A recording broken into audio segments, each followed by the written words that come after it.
Welcome to the Single Dad podcast, where today I have my friend Megan with us. Megan and I have been friends all the way back to high school days. And, you know, Megan's got me drinking wine. It's in the cup. You can't see it, but we're drinking here today. And this is the first time drinking on the show. Sold me out. And like I said, yeah, Megan and I have been friends for a long time, going back all the way back to high school days. But Megan has had the single mom experience. She raised her kids and they're kind of out of the nest now. So she's got a lot of experience to share with us.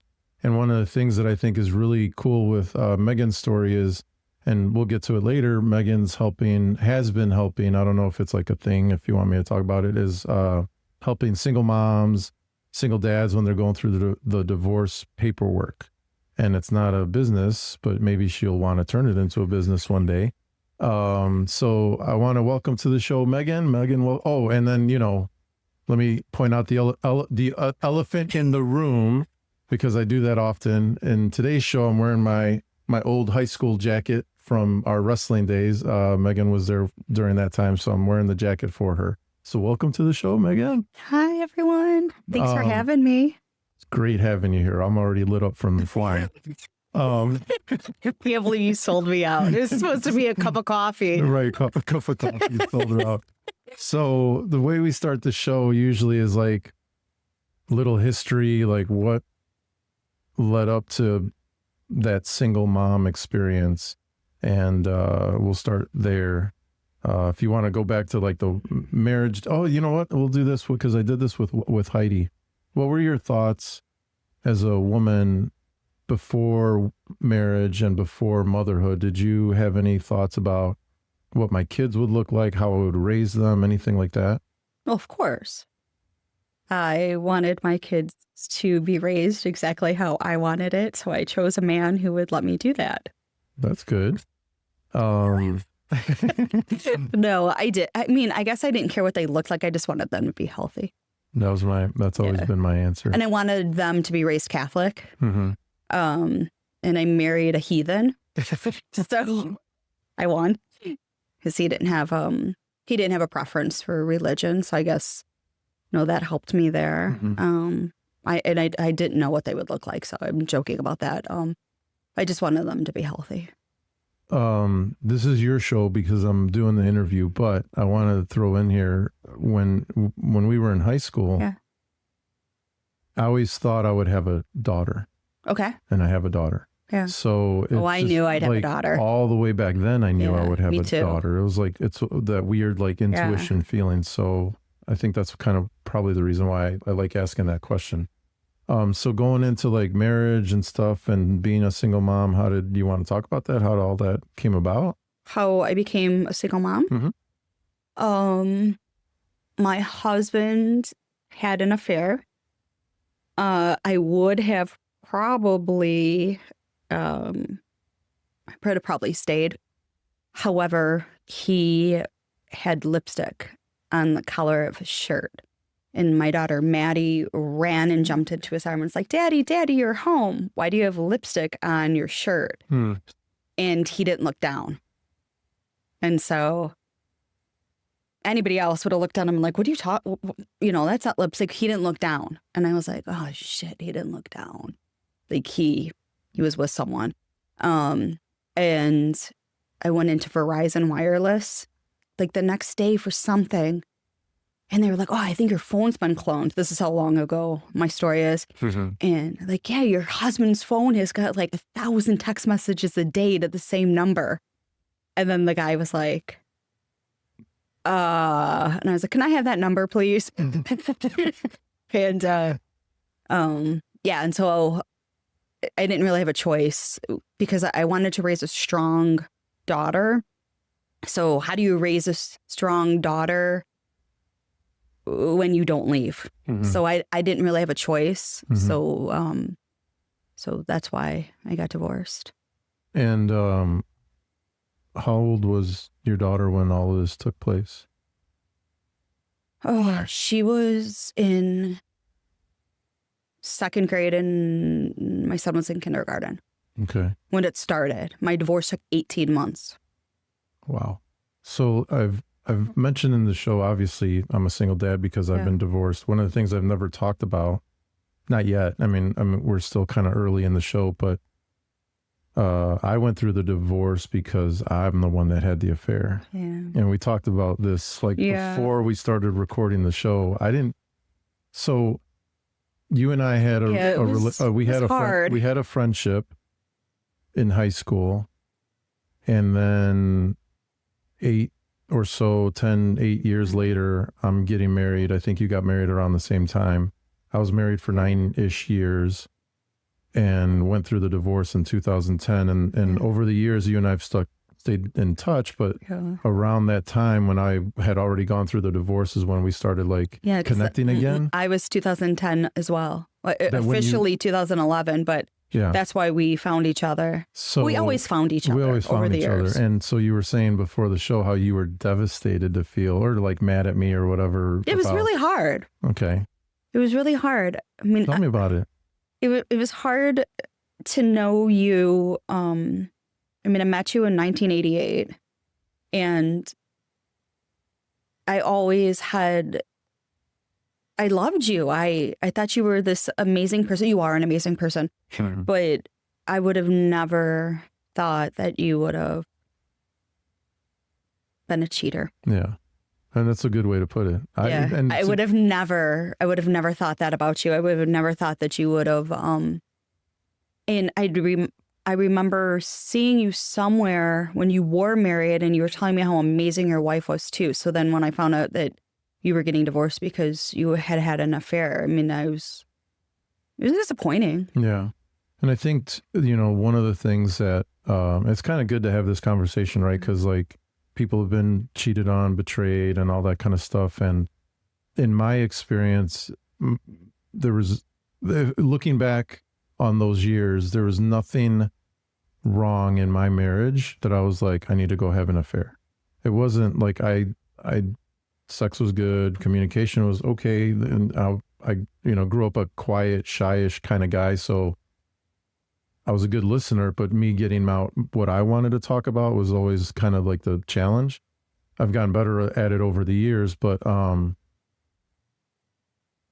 family dynamics, all that stuff was good. So there wasn't anything that I felt was really lacking in the marriage that made me go have the affair. Yeah. Like I said, all this stuff just happened. It kind of just happened.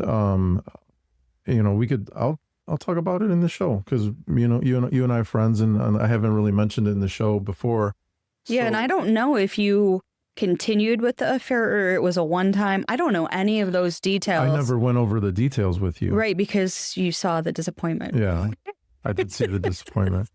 And the other thing too, the other thing too is with the details, a lot of what came with the affair was guilt and shame and, and it should. Trying to hide it. And the thing is I didn't really hide it well, because even with friends like you, you're like, oh, what happened with you guys?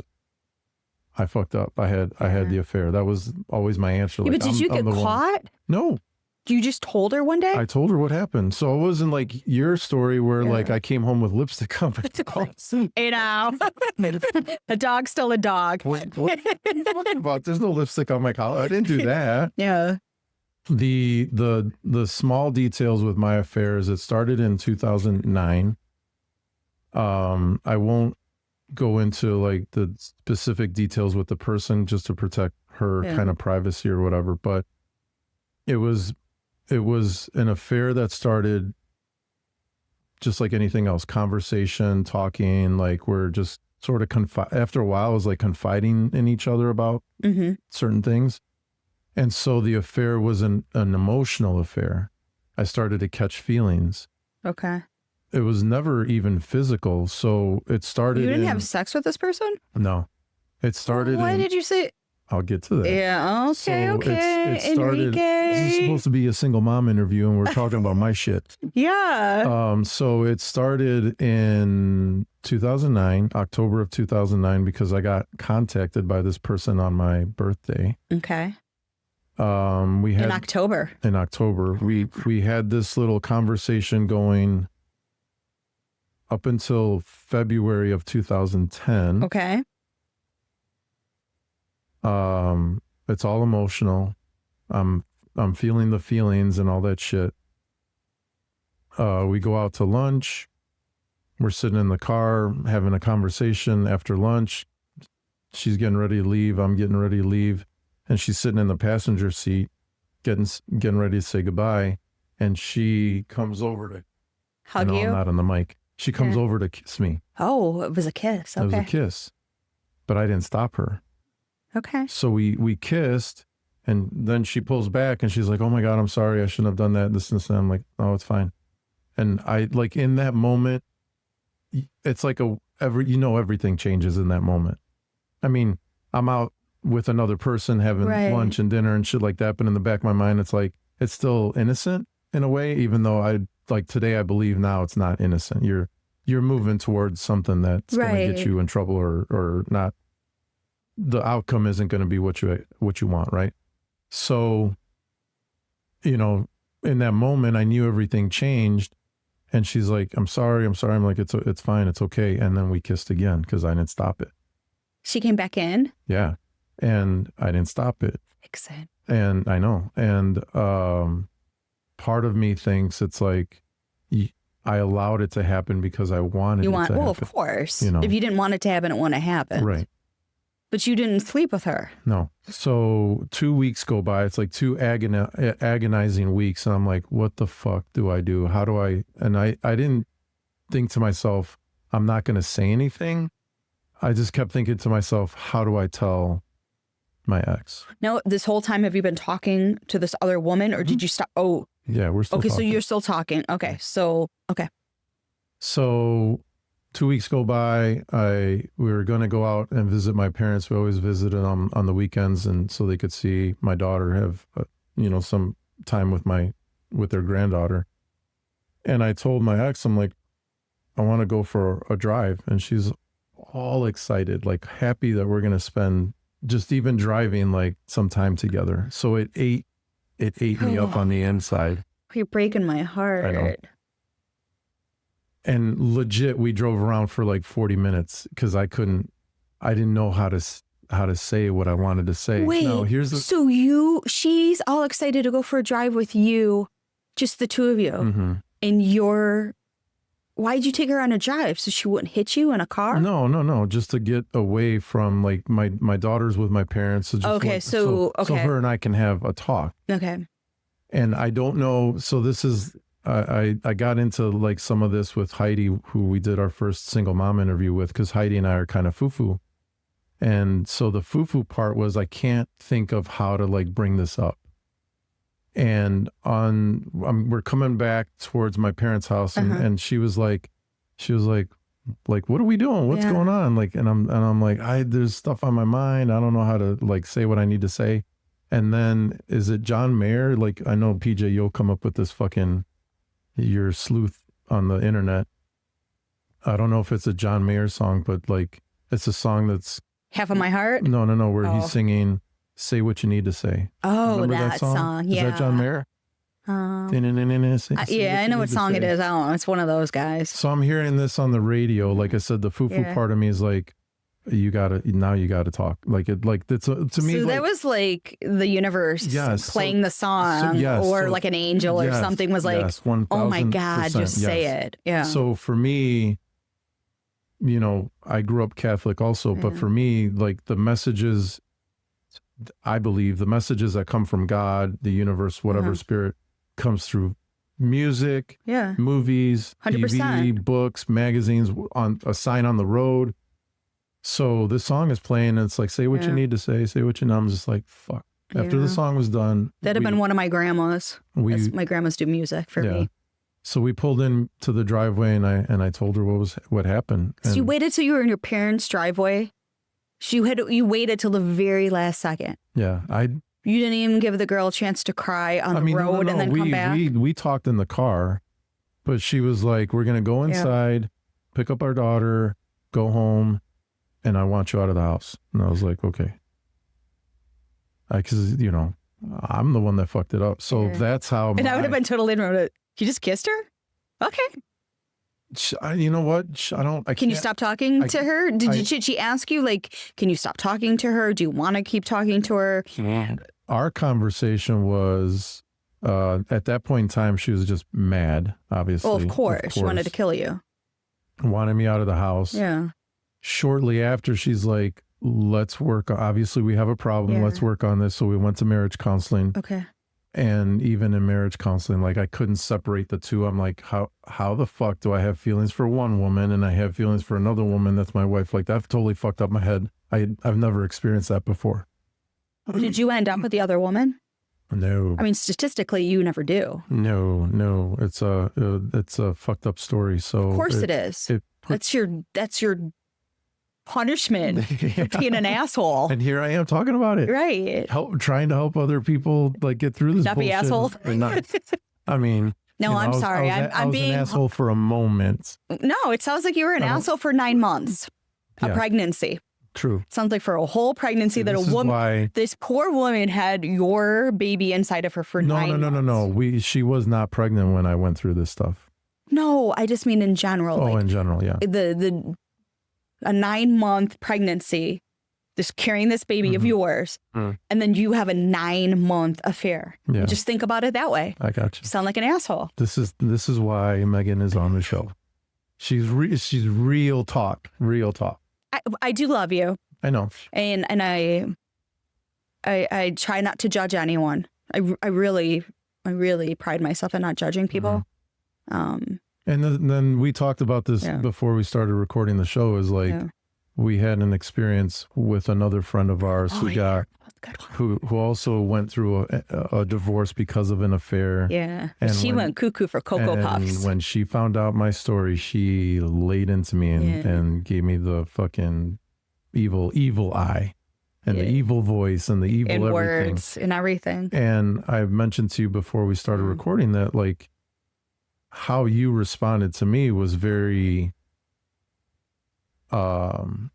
it took the weight off of my shoulders of how I mean at the time for the longest time for 2-3 years I felt guilty and I hated myself and ashamed and all that kind of shit.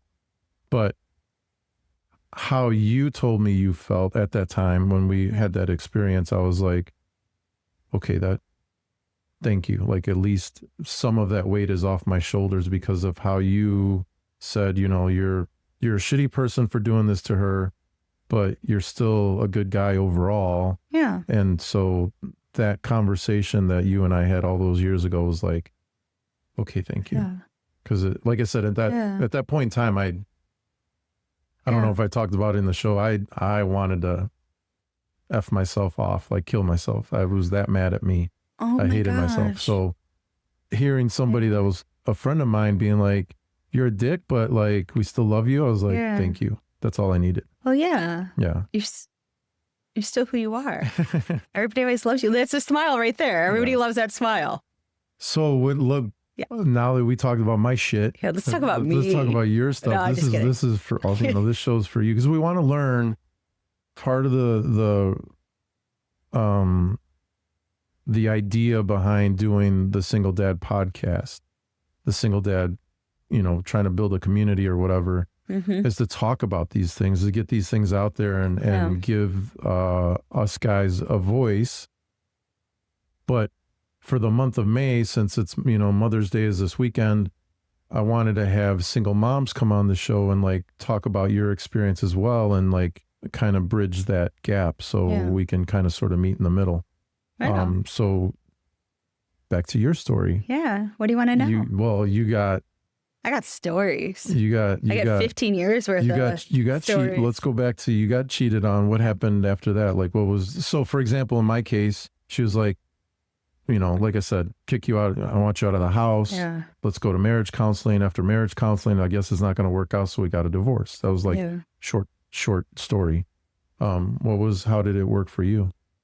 A little different. Mm-hmm. Do I tell the truth? So, gosh, this is so long ago. I'm going to sound like such a jerk.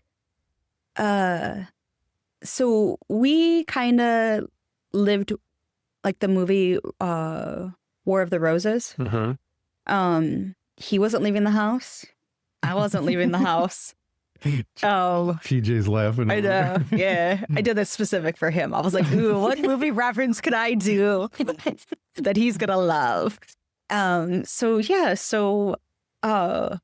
Gosh. He gave you the okay, right? To like say what you wanted to say on the show? I was mad. Yeah. So I want to clarify, in the beginning, I was mad. And then I wasn't one day. So in the mad stages of all this, I did some, I think they were kind of amazing. And I cannot believe I'm sharing this with the world. I would take the bolts out of the garage door. And he was coming home at like 3 o'clock in the morning. And so he was still like having this affair when you guys were. Oh, I think that was just like a random. I think that he was like, woohoo, I can do whatever I want now. Like there was one day he came home with glitter. I was like, were you a strip club? And he was like, yeah. And I was like, what the fuck are you doing? Like we have little kids that go to Catholic school. Right. You know, I don't want him talking at school to the nuns that, oh, my dad had glitter all over him. Right. So like I would. One time, I took the bolts out of the garage door. So when he opened the door to come into the house, you know, he parked the car in the garage, came in, and you know, opened the door, and there's no bolt, so the boom right down. You know, I was like, "Oh, you must be home, honey. I hope you had a good time." And he'd be like, and like my friends would be like, "Oh, you could have killed him." I was like, oh my gosh, you're so dramatic. Like, it's not going to kill him. He's going to fall on the door. The door's not going to fall on him. Right. It swings in, not out. Right. You know, I'm not completely stupid. That is like War of the Roses. Yeah. My best thing that I ever did to him, and so many people know this story. So he never missed a Cubs opener for many, many years. And he had a Lucky Cubs hat. I peed on it, put it in the sun to dry. And then called him during the Cubs game and said, you got your lucky hat on? And he said, yeah. And I said, how does it smell? Because I pissed all over that thing. And he goes, I guess I'm going to buy a new hat. Like, you know, he was never like, you psycho or anything. You know, he was like, he knew he deserved some things. You know, buckets of water, buckets of ice water on him while he was asleep. Damn. Oh, I was a psycho. I was a psycho for probably... I needed him out of the house for like the kids and my sanity. Like I needed him out of the house and he wasn't going on his own. So I thought, okay, how do I get him out of the house? And so I have some psycho moments. And what finally changed? He moved out of the house. So but was it like, he was like, I'm out of here. I can't take this bullshit. Or was it like a mutual, like, okay, I get the picture, like, you know. Because you were saying earlier that you guys had talked and said that you, for the most part, you had a successful separation. So divorce. I can say that my divorce took 18 months. It was very, very expensive. Back then, probably now it would have never dragged on that long. We walked out of the courthouse. I looked at him and I said, the fighting's over. We need to come together now. And he was like, I agree. And it was like, we walked out and we were divorced and there was this calm over both of us. And I was like, do we go get breakfast? Like, do we do something together? And then I left. I was like, no, I don't do shit with you. And then I walked me to, then we walked out to like our cars, like to the parking lot. You know, our cars were parked like almost next to each other. And you know, and I was like, okay, you know, don't get a ticket because he likes to get speeding tickets. I was like, don't get a ticket. And then from that day, like we were okay. So, yeah. So it was successful after that? Yeah, like the fighting was fighting, but I fought hard. Like I would go into my attorney's office and I would say, I want this judge. And they would go, you don't get to pick your judge. And I go, no, I do. I want this judge. This is why I want this judge. This is why I want to be in front of this judge. And this is what I researched. Megan, it doesn't work like that. Well, that's what I want. And then, you know, we went to court and my attorney was like, well, I had 4 attorneys. The one was like, oh my God, you were right. And I was like, yes. Like, I knew that if I was in front of this particular judge who knew my background, what I was doing, where I was working, that he would appreciate what I did, what I was doing. And he also had the same beliefs. He was the same way I was, and he would allow me to work part-time, still do the things I was doing, provide me with the finances that I need. So I was very strategic. And I remember, and my ex-husband would say, I had no idea you had this in you. And I was like, I'm not fighting for me. I'm fighting for my kids. Right. This is a totally different thing. Like, you might have thought that because I was more of a 50s kind of housewife. What do you want for dinner? What do you want? How can I? He would come home from work. I'd hand him a beer. I'd hand him a cigarette. Right. Whatever. Like, I was very accommodating. I liked being a mom. I liked being a wife. I liked that was my only, my only real job was to raise my kids, be a good wife.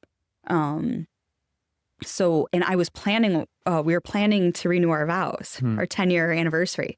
So we were planning to renew our vows. So I was completely blindsided when I was getting divorced and humiliated because I was telling people, oh, we're renewing our vows in November. And then that wasn't. We're going through a divorce now. Yeah, now we're going through a divorce. I do want to talk about, because I mentioned in the beginning of the show that you help, moms, dads going through the divorce thing and with all the research. But so we'll get that a little bit later. Yeah.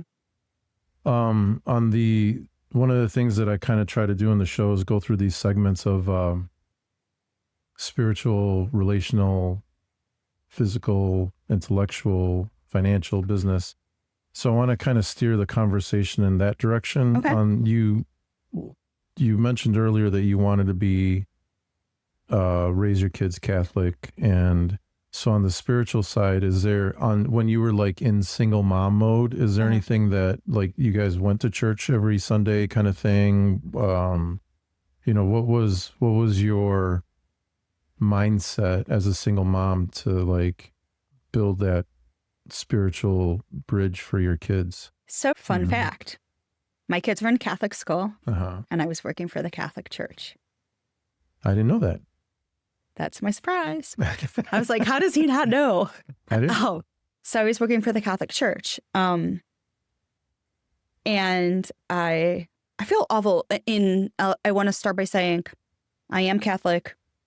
Everything I'm about to say, I agree with. I understood. I'm not bashing the Catholic Church. I got pulled in. The pastor said, well, we don't have to worry about planning that wedding of renewal because, I didn't get married in the Catholic Church. I got married in a drive-through chapel. And so I was gonna be renewing my vows in the church, and but the pastor said, however, your job, I was in charge of a couple thousand kids. And he said, you can't be the leader of your program going through a divorce and Catholic. So the best thing that we can do is we are going to eliminate your position. And you don't have a job. So I was working part-time. It wasn't a full-time job, it was a part-time job, but I did love it. I also brought communion to the nursing home, and I prayed the rosary. I prayed the rosary at the nursing home as well. I went to church probably 4 times a week. Well, partly because I worked for the Catholic Church and you had to. Right. So I was already at work. So they were like, let's have to go to church. Okay. Right. An hour that I don't have to work at my desk. Right. Woo! That was a horrible thing to say. So as far as spirituality, that's a huge blow where you're literally working for a church. Your kids are going to a Catholic school, private school that's expensive. And now you're about to be one of 2 parents that are divorced. Whole school. So yeah, I mean, I could have gone one or 2 ways. I couldn't really go to church because all the priests knew I was going through divorce, so I couldn't receive communion. It's like I couldn't go up for the Eucharist. So it was very, it was ugly. So we went from being in Catholic school. Then my son asked if we could be homeschooled. So we went from Catholic school to homeschooling for a couple of years, and then they went to public school. But we went from being a family that went to church all the time, and they went to private school to. I guess you'd have to ask them how they feel about the Catholic Church, or I know they have faith, but I think that they were very angry at what happened to their mother. And so it's like that institution, like go fuck yourself kind of thing. I still believe in God, but not the institution kind of thing. I think for them. Yeah. Yeah. I think for them, it was, my mom's done so much. And like, you have to remember, like, I was feeding the homeless. So my kids were at home with a babysitter having macaroni and cheese made by a teenager. And I was feeding like some elaborate, like beef stroganoff with, bread from Panera. And, I'm feeding the homeless like on a Monday night for 4 hours, and my kids are with a babysitter. And so I think that I'm sure that they have some beliefs and everything, but I'm sure that they have a lot of anger to what happened to them at such a young age. And what about for you? Like, is your connection still strong, or do you have the same kind of like, I believe in God, but like whatever? So I said the rosary every day. I believe in God. I believe that there's, in the universe, energy. I mean, watch enough of the Big Bang Theory, everything's energy, you got to believe in the science of stuff too. So, right. So yeah, I believe in all of it. I believe the signs come from everything. Energy comes from, I'm. Because like I said, for me as a single dad, I grew up Catholic, didn't really go to church. My experience with the church thing is because, we went to Spanish mass, and I know Spanish, but not the hard words, like conversational Spanish. Not like I can't, you can say whatever. You'll sit stand. It doesn't matter what language it is. I can go to a Catholic church in Italian right now, or like in the Philippines right now, and I would know what to do. But that's going through the motions. Okay. Like for me, even as a kid, I wanted to understand what the priest was saying, and I didn't understand what the priest was saying. Okay. And the little gist that I got, this is like, again, this is just my experience. The little gist that I got was that God is out there somewhere, and you're here, and you're supposed to worship and whatever. And even as a kid, I felt like that wasn't right. And I don't know if it was that. God's not out there. God's inside you. Right. But I felt as a kid. I guess they weren't doing the Spanish right. That was the message. I felt like that was the message, right? And so growing up, I was like, well, that just doesn't sit with me. And I have a family member who I don't talk to that much anymore, but when we were talking, this family member would go from one church to another church to another church, like just trying to find what fits. Where they fit. And which is fine. And I understand that. Right. Yeah. Which is fine. Yeah. But every time I went to visit this family member, we're going to a different church. And I'm just like, this is kind of ridiculous. Again, just my point of view. No, yeah. And I understand that. And so one day I say to this cousin of mine, I'm not going to go to church today. Yeah. And she's like, why not? You need God in your life, this and this, that. And I'm like, God is in my life, Yeah. but I don't need to go to a box to Right. find God. Like, that's not how it works in my mind. Yeah. And so for me, And the Bible doesn't say that anywhere either. No, right. So, but some people take it that route. Yeah. And so for me, the spirituality as a single dad is like, how do I connect with this, whatever you want to call it, source, God, the universe, whatever you want. I don't care about the labels, but I know that something is there. Yeah. And over the years, I've felt the depression. I felt, like I said, the guilt, the shame, all that stuff. And I felt the joy and the wonder and the curiosity of it all. And I'm like, how do I keep the wonder and the curiosity and not so much the fucking depression and all that shit? And part of it is connecting with that source, wherever it may be. So I like that word, source. Yeah. So for me as a single dad, the thing that helped get, and still helps to this day, get me out of the gutter of like what's going on emotionally in my mind or whatever physically, is like, let me just tap into that source that's all loving, all energy, all the good stuff, and get my shit together, basically. So it's not necessarily for me about going to church, although that I respect people that do. And it doesn't have to be. And it's not, even with people that don't believe in shit, I'm like, that's cool. I respect you as well. I just think that for single dads that are struggling, that are going through the struggle, that haven't found a way out yet, like that's a good place to start. And that's probably the first place to start. So that's why I always start the show with that. Yeah. Switching over to the relationship side, as a single mom, like what were for you, the things that you wanted to set forth for your kids, like how they relate to their dad, how you relate to now your ex-husband? What were those things that came up for you in those single mom years? So it was always really important to me that we both said very kind things about each other. My kids brought something up a couple of years ago.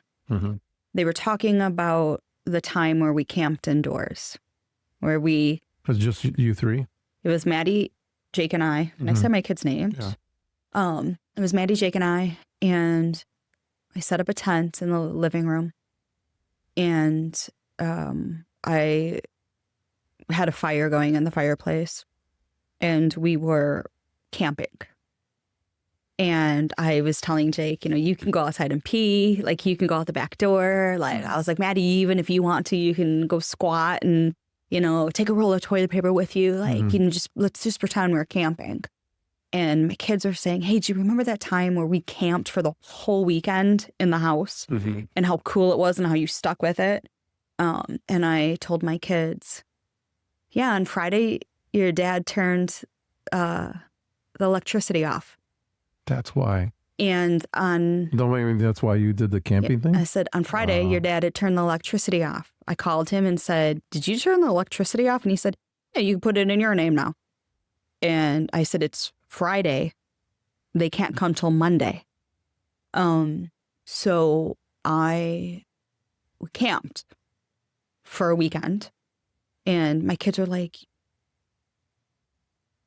Dad, and I was like, I didn't want you to think that your dad was a jerk. I didn't want to say, oh my God, like your dad turned, like it was none of your business. You were kids. I don't think your dad did what and maybe he did. Nevertheless, it's not my job to say, oh, your dad's a jerk. My job was to protect my kids, protect their relationship with their father. And both my kids are like, Mom, I had no idea. I had no idea that camping trip for the weekend was because Dad turned the electricity off on us. I go, yep. And then on Monday they came and they turned it back on in my name. And, and it was fun. Like we had fun, but I don't know what the words are, but like that is amazing. I wouldn't have been able to do that. I would have been the person that's like, fuck you, breaking shit. And like, I would have been, it was hard. I would have been pissed. So I don't know what the words are to say, like, my hat off to you. That's amazing that you were able to do that. Well, And the thing is like, what do? Do you say your dad doesn't like you? Your dad did this to you? right. You know what I mean? My choices were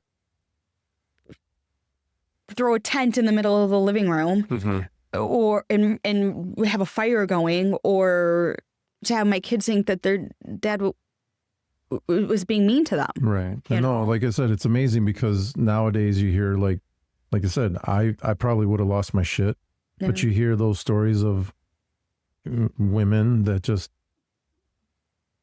for whether it's a reason like that or just because it's their nature, they just fucking lose their shit, and they like they're doing the War of the Roses after the divorce. They're still doing the fucking. That was during War of the Roses, but he had just moved out. Like he had been out for a week. Right. Like he moved out, and then he was like, and then one of his friends said, "Have all the bills be in her name." Right.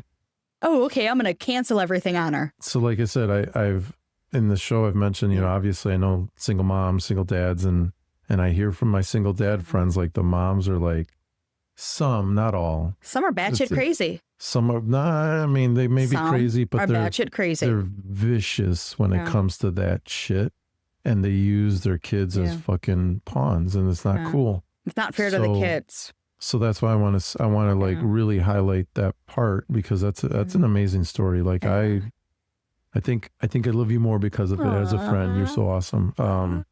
And you know, for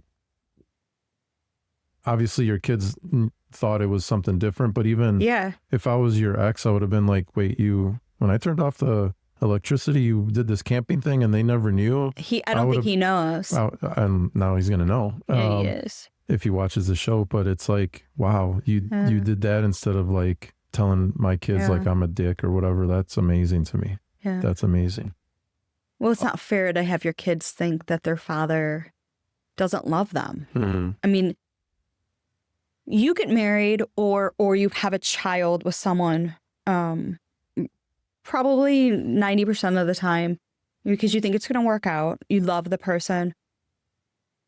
I never understood, so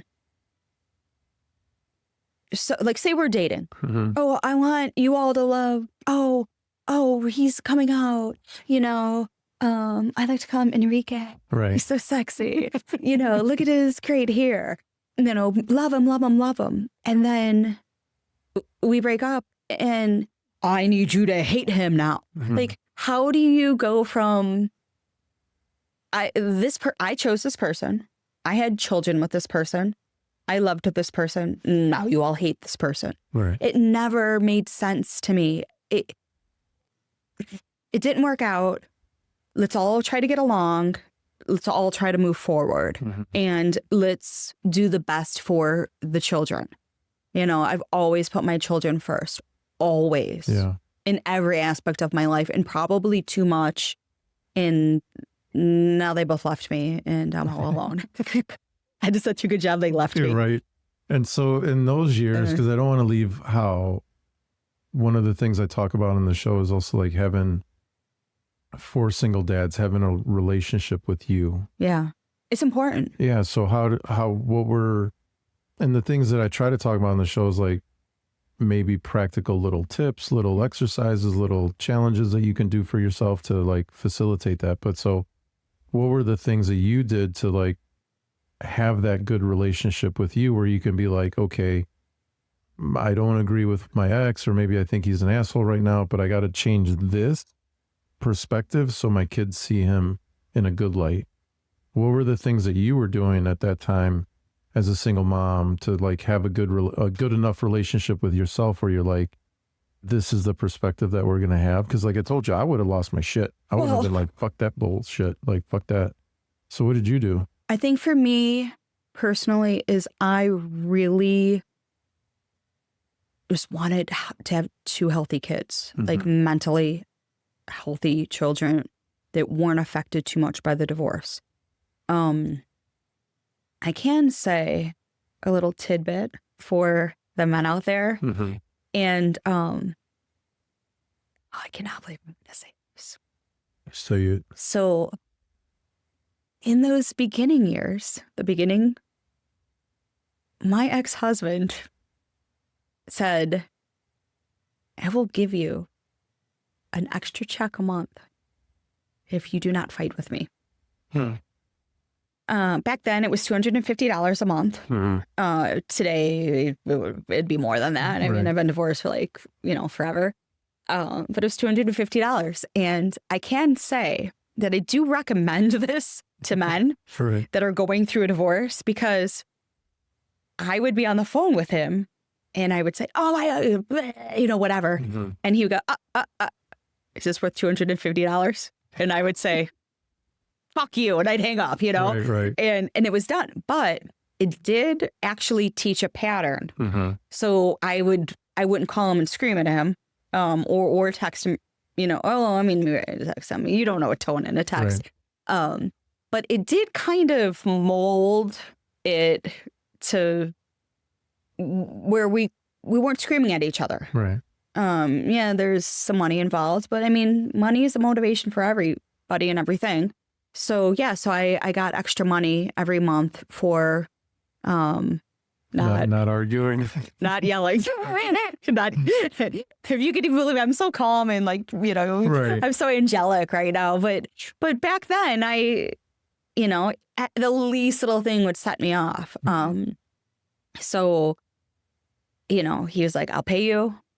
I don't want you calling me during the day and yelling at me. I don't want to hear it. And we agreed to that. And I think probably 2 years went by. And then I just said to him, you can stop giving me the extra money. Not yelling at you, because I have nothing else. I have nothing, like we're good. And he was like, no, I'll keep giving it to you. He's like, it's not like you spend it on yourself. You always spend everything on the kids. You always put the kids first. So I don't have a problem with that. That's cool. So, yeah. But that's a good tip, right? That's a good tip. If the guys can afford it, I wouldn't have been able to afford that. Extra check? Fuck. Yell at me all you want. I don't care. I'll take it. So the other aspect that we look at is the intellectual, basically like your mind, your mindset, books that you read, shit like that. Was there anything that you had set forth in those years where you're like, okay, I like what I'm reading in this book, or I like what this person says, whether it's like motivational speaker or whatever, a mom that I know through a group? Were there things that you picked up along the way that were like, these are good ideas, good tips to like keep my mindset in a good space? Like I said, for me, it always started with the spirituality part. Like, let me find where that source is. And like I mentioned earlier with the song stuff, it's like I always looked at or thought, when God is trying to talk to me, it's through music and little messages like that. So if a book showed up that I actually have a story about this. It was like way after the divorce, but I was looking to read Viktor Frankl's Man's Search for Meaning. And I'm like, oh, that sounds like a cool book. Like I'll put it in my little wish list or whatever. Somewhere down the road, I'll read it. And one day I'm at work. I was working at the gym this one night, and legit, it's like I'm leaving work at like midnight. And someone left it there? And I'm walking to my car, and on the hood of my car, I shit you not, the book is there. Do you know how it got left there? I have no idea. Still to this day? To this day. I mean, the gym is There's not... probably some girl that had the hots for you. No, I never mentioned the book to people. The gym is in a spot in the city where I wouldn't necessarily... That's kind of a cool story. I wouldn't necessarily call it an intellectual spot of the city. It's not like the people that live there probably don't read a whole lot. So it was a surprise to have show up. Like I'm walking to the car and I'm like, like an angel just dropped it on your car. Imagine it, right? It's late at night. It's in the city. You don't know what the fuck is going on in the city. You know who's like trying to get you. That's why I don't go to the city.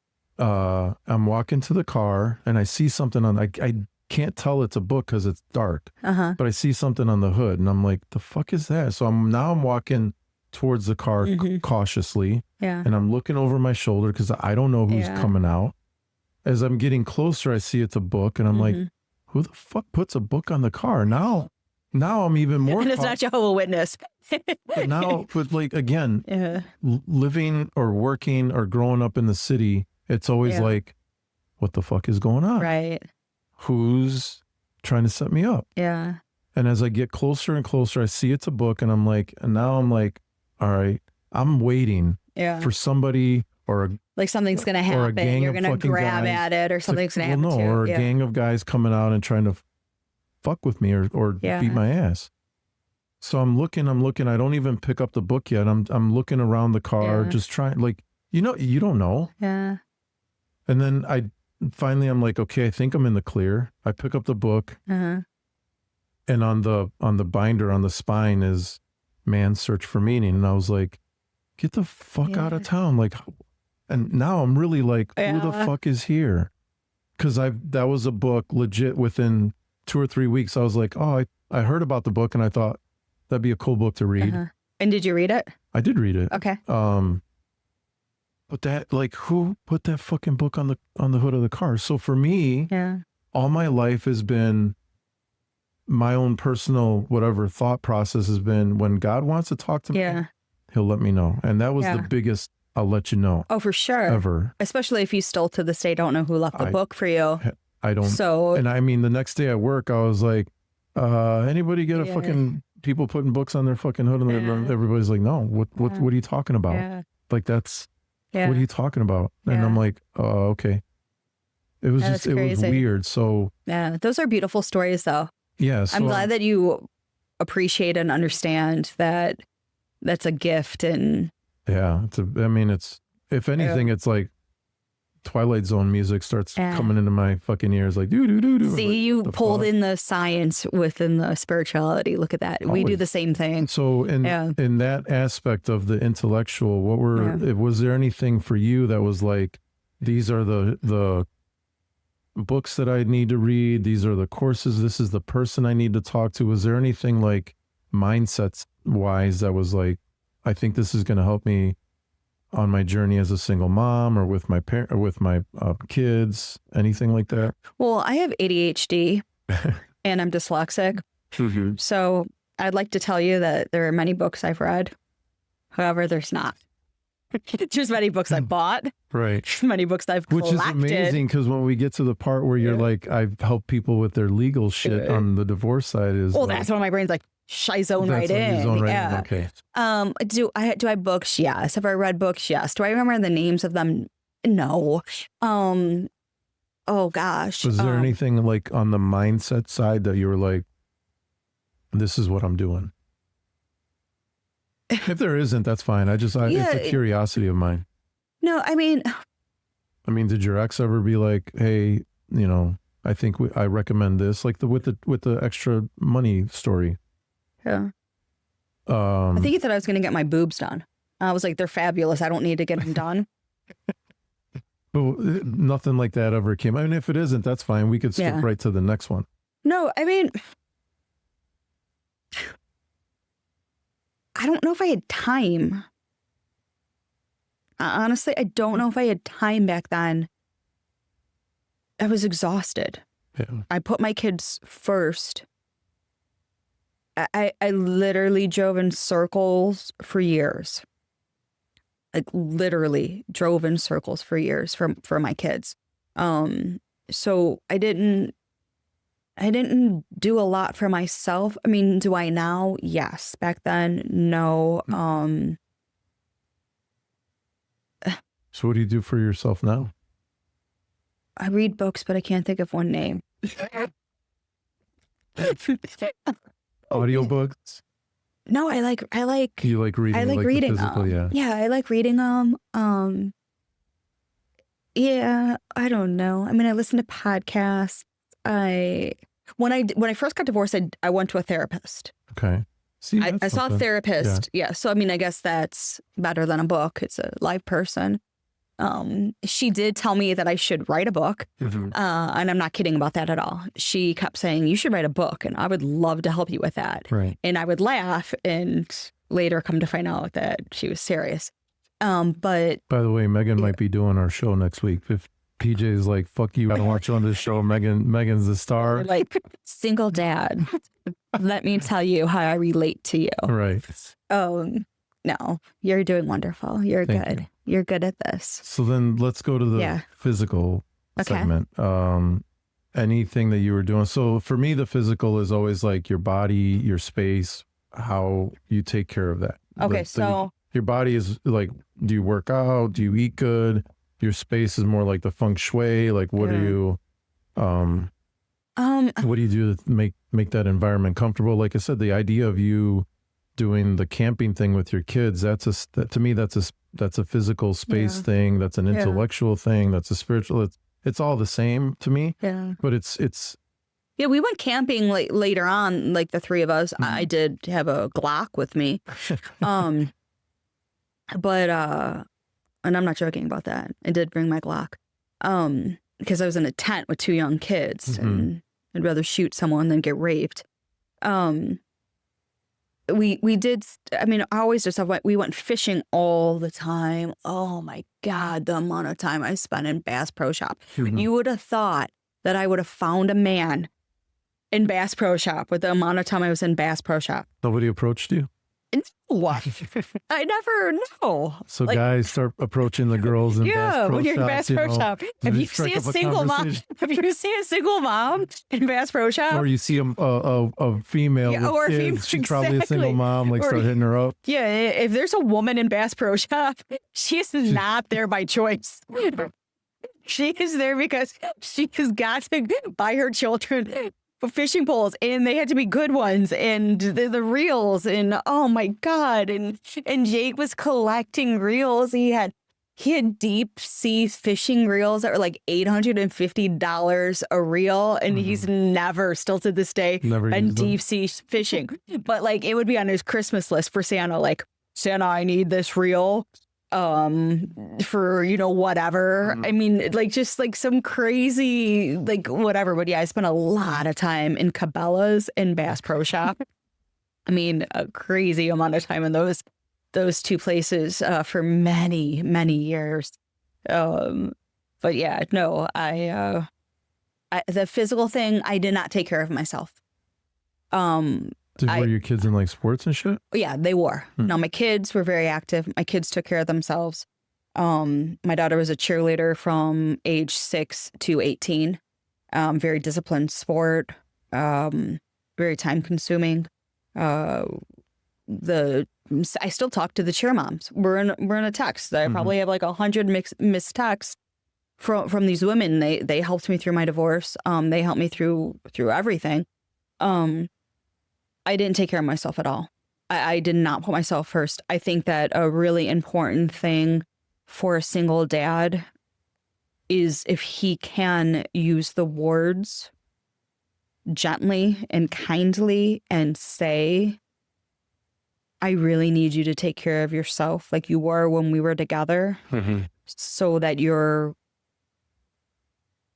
around or you're healthy or however you need to word it. I think that's really important that that men are able to say that in a nice, respectful, I was gonna say, kind of delicate way. It's funny that you say that because I've got, you know, my personal trainer, boot camp, all that shit background, and this week I sent a message to a female friend of mine. Alls I was doing was passing information because I was watching, I was scrolling through Instagram, and this woman, I don't even know the details, but this woman was talking about female hormones are different than guy hormones. So when you're doing your intermittent fast, like it was shit Which that is I would watch anyway. But I was like, well, there are two women on a podcast talking about this specific little subject, and it was like 2-3 minute video. So I sent it to a female friend of mine who's, you know, been asking me questions about the workout shit. And I sent it to her, and I'm like, here, I think this is good info. And she goes, what are you saying, I'm fat? And I'm like, that was the response. I'm like, no, I'm just sending you information because you've been asking me about like, and And I would rather have you get this information from two women right than versus me trying to me break down the video and saying like, here's what I think, blah, blah, blah, coming from a guy. So I get what you're saying about trying to be like, say it in the nicest way possible and being gentle. But like, there's sometimes where guys, when we're having talks with women, it's like, we're not trying to be mean, but you guys take it as us being mean. And that's a delicate subject. It really is. But I do agree that as a mom, single mom, you have to take care of yourself. That's why I talk about it. Yeah. We're pretty much a brand new show, but I talk about it for single dads because we put ourselves out there. Same thing for our kids. Some guys it's a different category, but a majority of the guys out there are working, paying for their kids, and we neglect ourselves. Yeah. And I think that's a problem. Yeah. It's because you will fade really fast and you won't be around for your kids the way way you need to be. If you're healthy, you're there for your kids. If you're not healthy and you're still there for your kids, you're there, but there's something missing. You know what I mean? Yeah. And that's the part that I think is important on the physical side is like, be healthy, take care of yourself. No, I think you're right too. Like it goes the other way too, where a woman can say in a nice way, you look like you're about a heart attack away from, tomorrow. Right. Like there's got to be a nice way that you can say to your children's father, without saying you look like shit. Right. That you should be taking care of yourself or whatever. Like I remember was there any instance like that with your ex? So my ex-husband was a smoker. I actually still smokes. He quit smoking for a long time. But I remember saying to him, he's 10 years older than me. His girlfriend is 34. Excellent. No, I'm kidding. Yeah, no. I'm joking. And I do have to say I love her. I did say at one point, is your life insurance is everything good? Can I get all the information? And he was like, what do you mean all the information? I go, I just saw you have 3 cigarettes almost back to back. Like you're going to die. Like, and he's fit. Right. Like, he works out. Like he's not obese or anything. He's a fit man. But he smokes and he drinks, like he's a drinker and a smoker. Like, hello, like you're clogging some arteries or something with that. Right. And he was like, I'm in the best shape of my life, Megan. Look at me. And I was like, you're literally smoking a cigarette telling me this. Right. Like, you're in the best shape of your life if you're smoking a cigarette. And the other thing is, because we're going to get into the financial next. Yeah. Either way, it's good to have that. Yeah. Like if you want to call it insurance. Yeah. Financial insurance for the future of your kids. Yeah. It's crucial. So I do agree both ways with that. You talked to him about the insurance, and did that ever come up, like the life insurance thing? Yeah. So he has life insurance. He has 3 children. In it split, and then I have life insurance for my 2.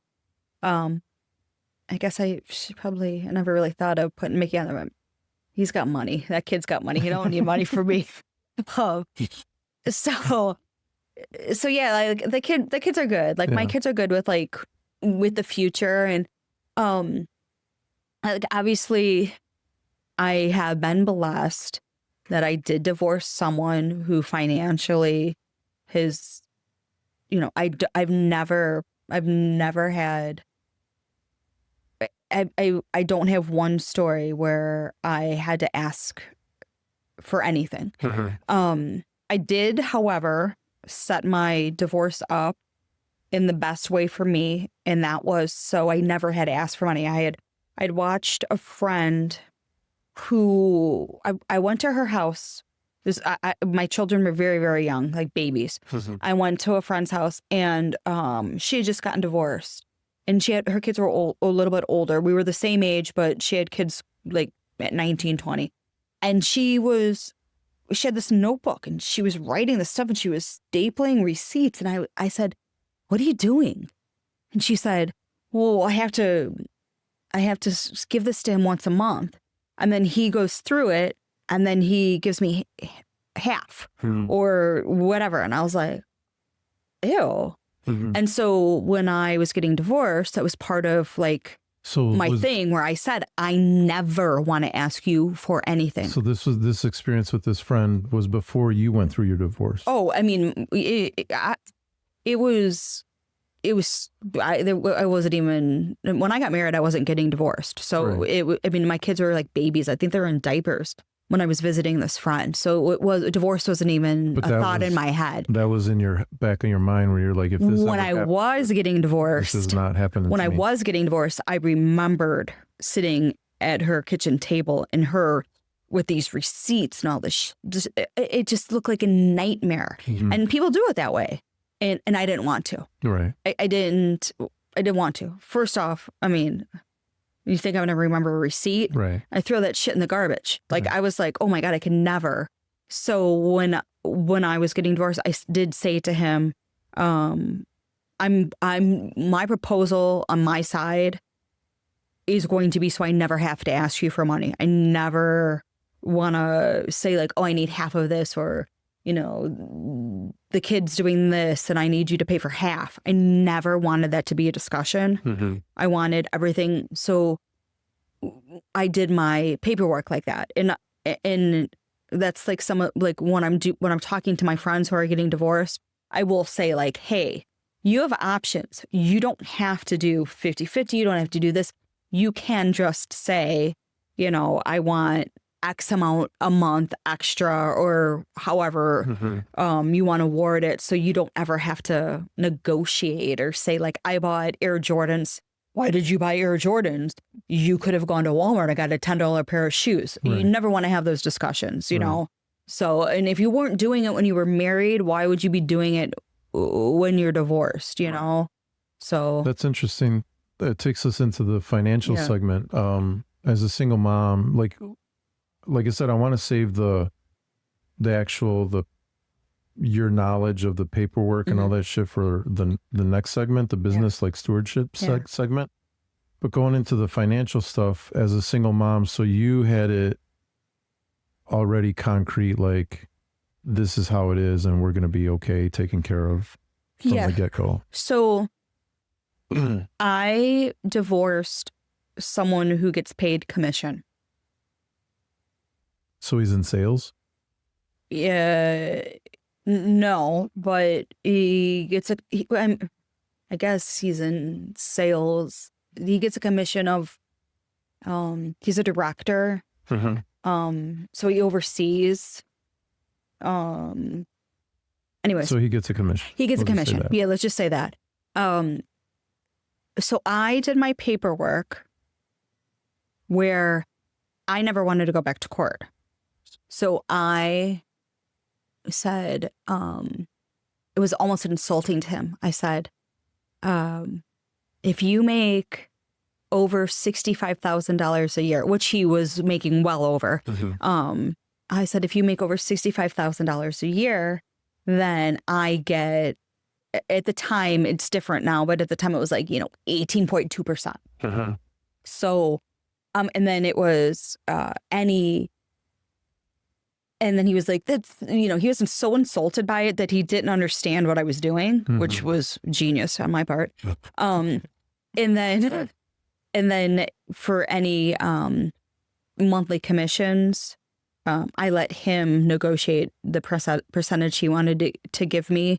So his base that he was giving you was 18 point whatever percent. So okay. I got 18.2%. And then I got a percentage of, like I mentioned to you earlier before we started, my dad was an auditor. So at the end of every year, I would literally hand my dad everything. And I'd go, see if Mike gave me what I was supposed to get. Right. And my dad would it was a field day. My dad would go, he'd get his pencil out and he would have his old school forms and he'd handwrite everything. And at the end of the year, he would be like, he owes you $2 for he overpaid you 200, but don't tell him, Right.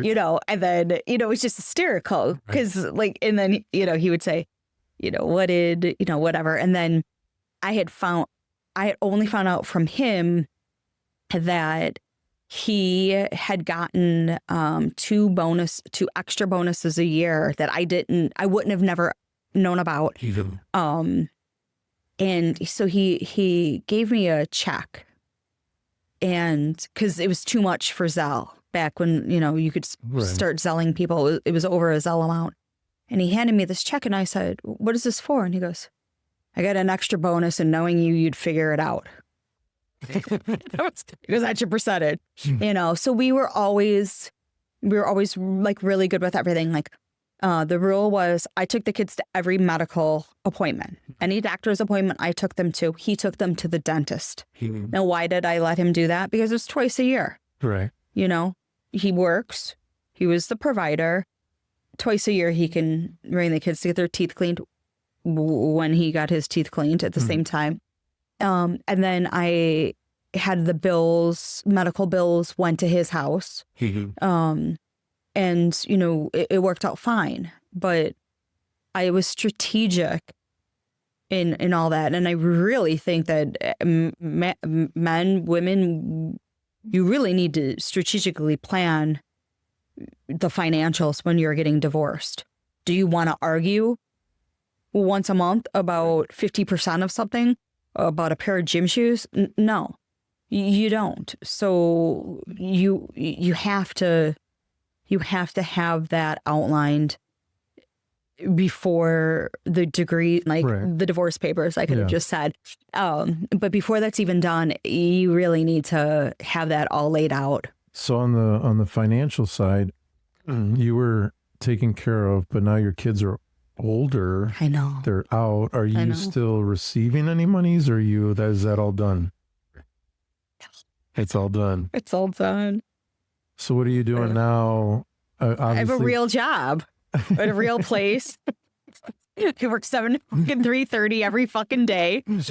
I have a cubicle. There's shit on my wall. Yeah. When did that start? The day my fucking youngest turned 18. So on that day is when you went to go get a job. Pretty fucking much. You didn't do before then. Pretty fucking much. Wow. Pretty much. Pretty much. I mean, it was almost to the day. I was working at a job where I was working I was working doing daycare, and most of the kids in the program had DCFS cases. It was a lot, and I was able to do that because I, had that financial money coming in.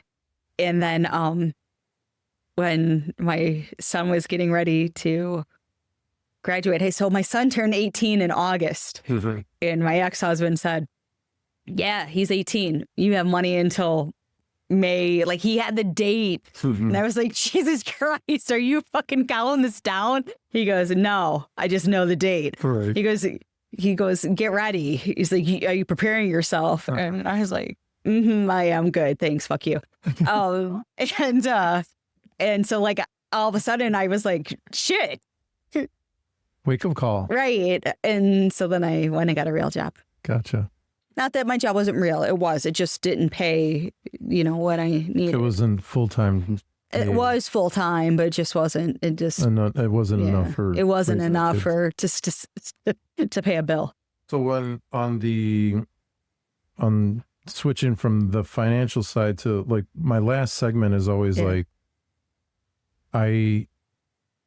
because of the stories I hear and the experiences I've had with people over the years, it's like, I used to do video for real estate investors. Okay. And these guys taught me a few things, and not just them. Like, I'm friends with financial planners, with internet marketers, like guys that are making money. Yeah. And one of the things that these guys always taught me over the years was like, a 9 to 5 ain't going to cut it for, if you want like it'll pay the bills, but that's kind of like where you stay. And so they always instilled in me through conversations that we had, like, start a business, just start something, get some extra money going. Your one stream of income is your your job. Your second stream can be this little side job, even if you're doing Uber and shit, but then go from that and build something else. So I always had these conversations over the years with these guys that were doing entrepreneurial stuff, and I wanted to incorporate it in the show because on our first show, our first episode, it was just me kind of laying out, like, this is what I want to do in the show. Yeah.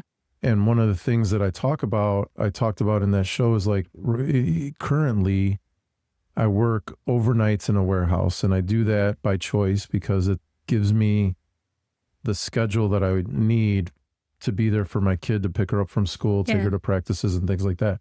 Financially, it's a shitty thing to choose. And it's stressful on your body. Well, that too, but it doesn't pay a lot. And I've mentioned in another show, I'm like, I'm sure there's smart guys out there that are like, why aren't you doing the side thing that they all told you to do, right. All those years ago? Right when you said that, I was thinking the same thing, all the things that people have told me to do. And my response is, I agree with you. Yeah. But sometimes when you feel like shit and emotionally you're down, it's hard as a man when you don't have confidence to go out there and do the confident man thing. Yeah. And so I have that experience and I have that history. And I think there's a lot of guys who, if I can reach them through the show, have that same experience. It's like, I don't know what to I think most people nowadays with the internet and everything, you kind of know what to do. Yeah. But it's having that motivation, that drive to just, okay, let me take this first step, right? So on the business side, I wanted to bring that into this conversation with the Single Dad Project because it's like this idea of being an entrepreneur and starting your own business is a way to get out of the rat race. Yeah. It doesn't mean it's going to be great. It doesn't mean you're going to be Elon Musk overnight. Yeah. But it statistically, and like I said, especially hearing from the guys that I talked to over the years, this path is what's going to get you to wealth. At least it's going to help you pay the bills and not struggle. Yeah. So, and like I said, I found out the other day, I was sitting here in the office in the warehouse, and one of these cats that works with me in the warehouse, he's been there for like over 10, 15 years, been there for a while. Older guy, he's like a little bit older than me. I'm sure he's closer to 60 than 50, but my supervisor's there going, oh, blah, blah, blah. Pac's got to go. We call him Pac. He's got to go to the next job. And I'm like, next job? The fuck are you talking about? And he goes, yeah. He goes, He's got 2 jobs? He's got 2 full-time like jobs that? At his age. I'm like, are you fucking kidding me? Just whatever, get by. It's like, bro, that's not, so all that being said, I know from the experience I've had having these conversations with these guys, like, jump on the fucking business train because the 2-job train ain't going to get you anywhere, right? Yeah. At least if you struggle a little bit with the business train, you might make some money that'll help pull you out, and then you can use that to get to the next bigger business train. Yeah. So for me, I talk about this subject because it's over the years I learned, from these guys, the assets and liabilities and supply and demand and all that shit. But it wasn't until this year when I started like talking to PJ about doing the segments, and I'm like, I want to bring in this business segment. And I started like asking AI, like, where in the Bible, and it takes me all the way back to the spirituality part. Yeah. Where in the Bible does it talk about business?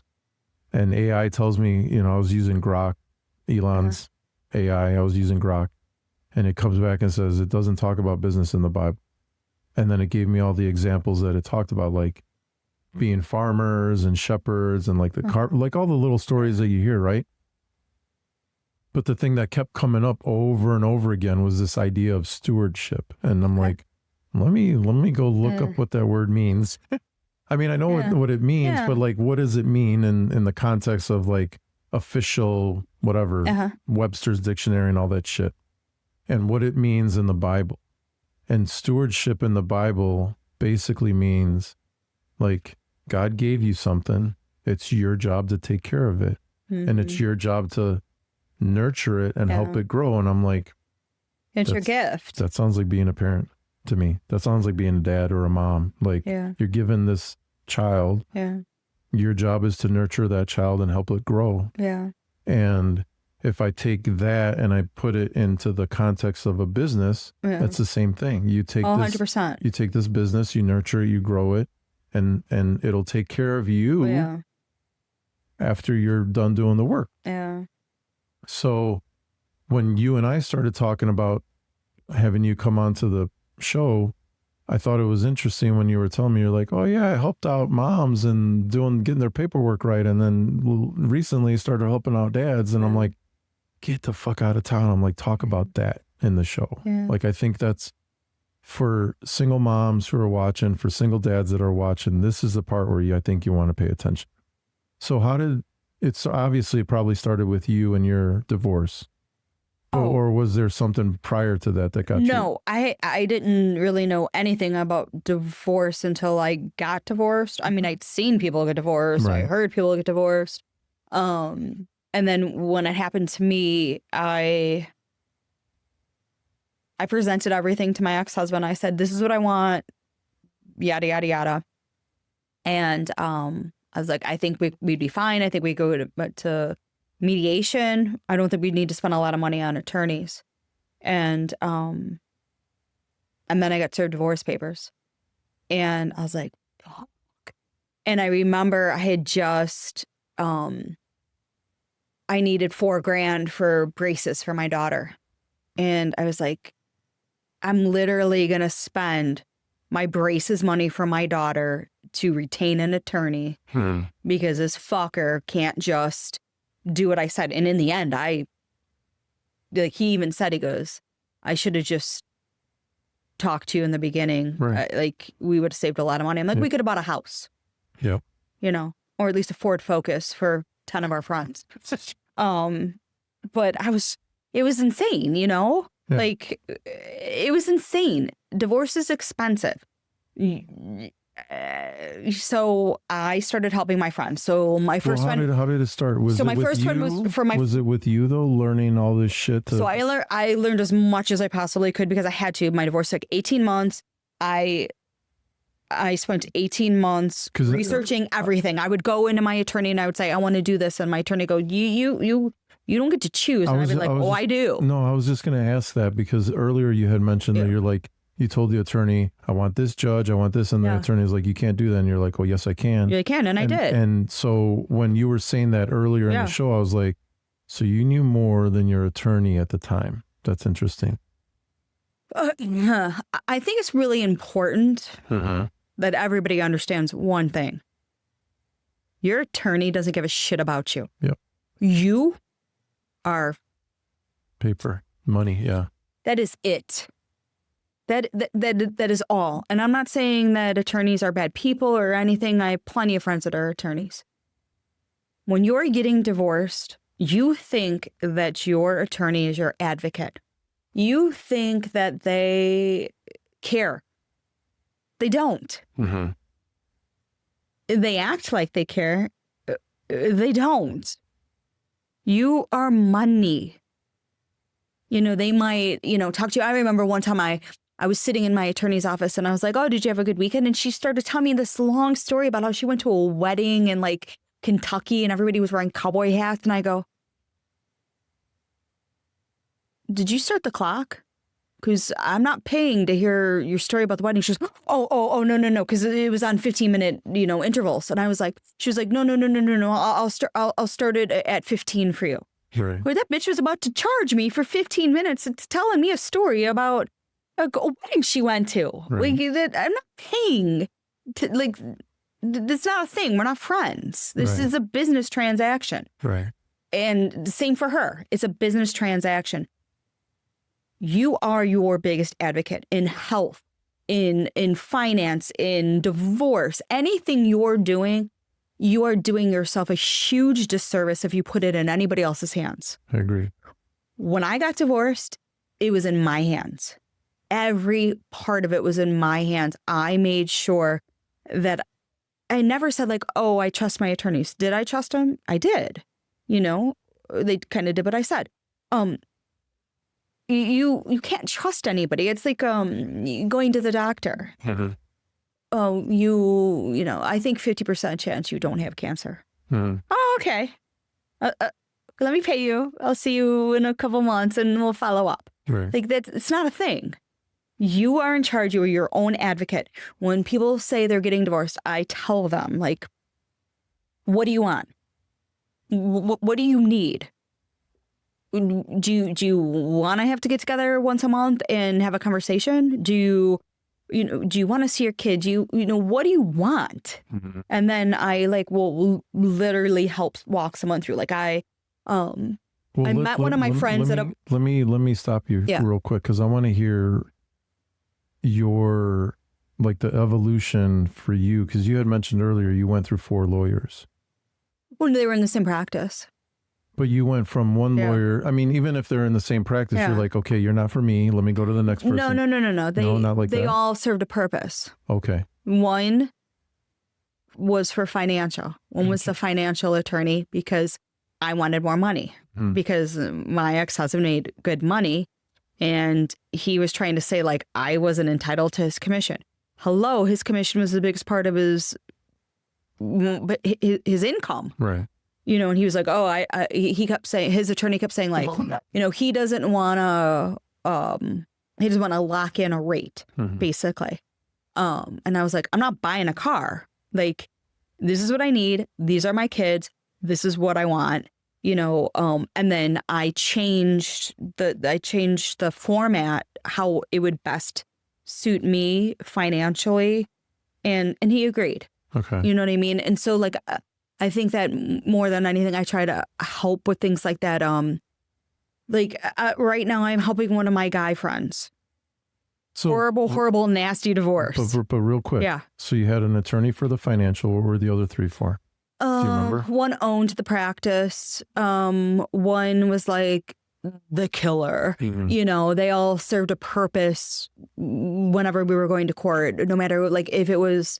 They all kind of worked with me. I mean, I think that, it's going to sound, I don't know how to say this without sounding narcissistic because I'm not a narcissistic person, but they all liked me. Right. They all wanted to help me. Yeah. And I think that they were, I think that they were impressed with the research I was doing for myself because no one was doing that then. Yeah. They were just going in and going, okay, we go to court next week.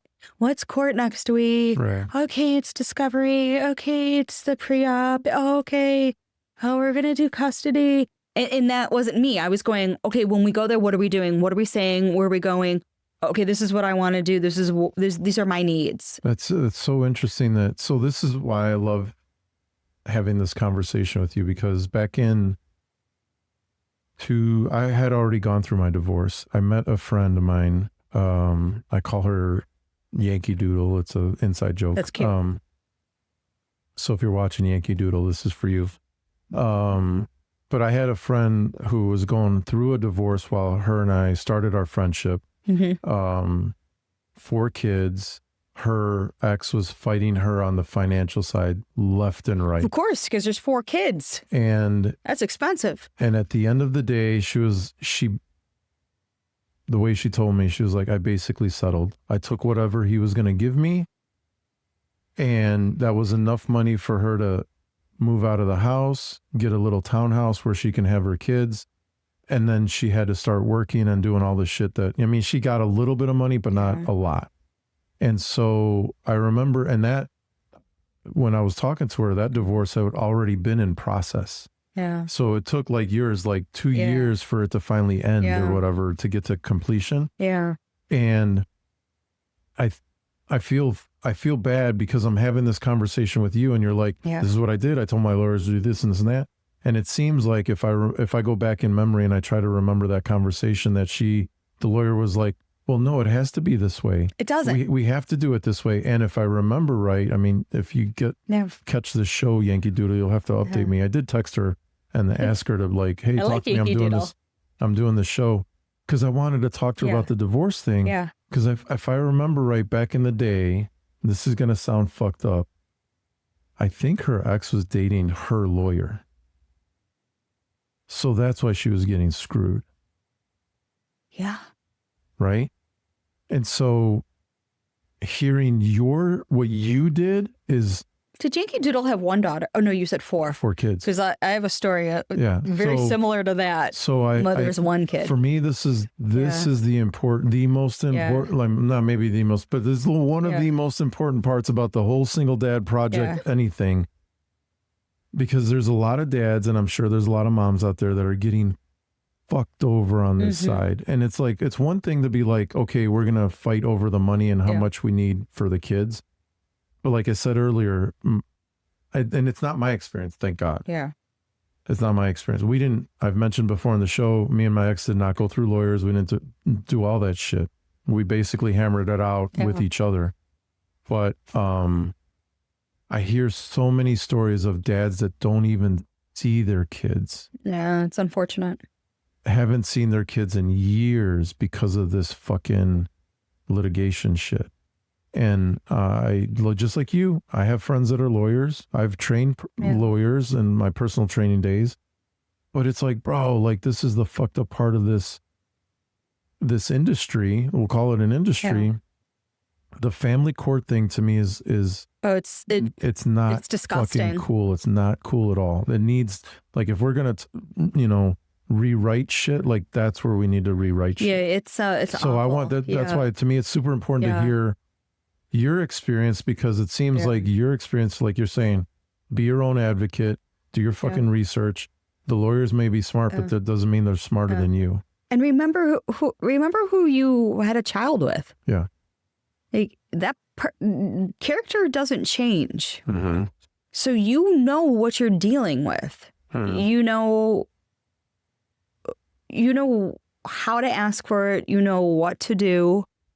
And more than anything, you're fighting for your kids on both sides. You know, you really are. Like it's really for your children and for them to have the best life possible. Mm-hmm. And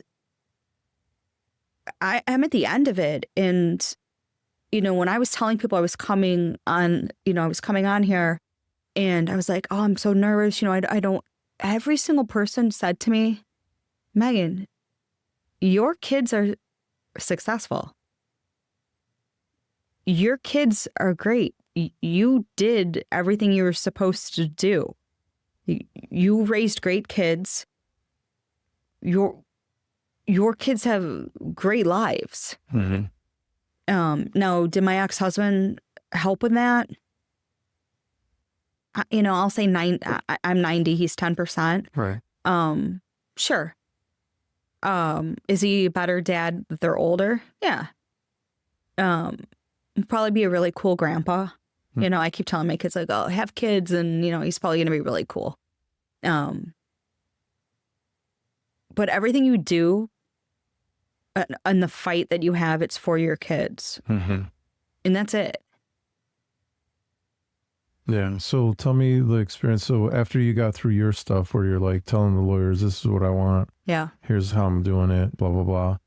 Then how did that lead to you helping other first moms and then dads? Yeah, sure. So a couple of them are mutual friends. We're not going to name them. Mm-hmm. They weren't friends. I mean, they pre-blind, one person was someone I knew.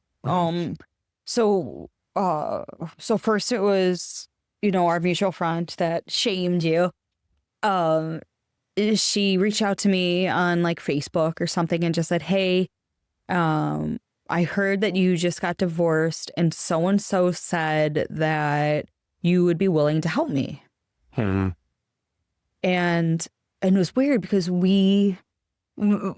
I saw her for the first time since high school, and then you for the first time in a while at her 40th birthday party. I don't remember. Of course you don't. You don't remember anything. But I had started helping her with her divorce, and I sat down like at her dining room table, and I said, she's very successful, nurse. She, makes a lot of money. Yeah. She would always joke like, I made $1 million this year, but she was very successful, and and a good mom, like successful in all ways. She was a good person, but she was angry and bitter and wanted it over. And I brought my divorce papers over. I grabbed her divorce papers. She wasn't divorced yet. Like, what was going on, the papers so far. And I highlighted stuff and I went through her papers and I was like, I don't like this. And she's like, what do you mean you don't like that? I go, I don't like that. Like this isn't cool. Mm-hmm. I mean, and then we got close and I was like, hey, switch your weekend so we're on the same weekend.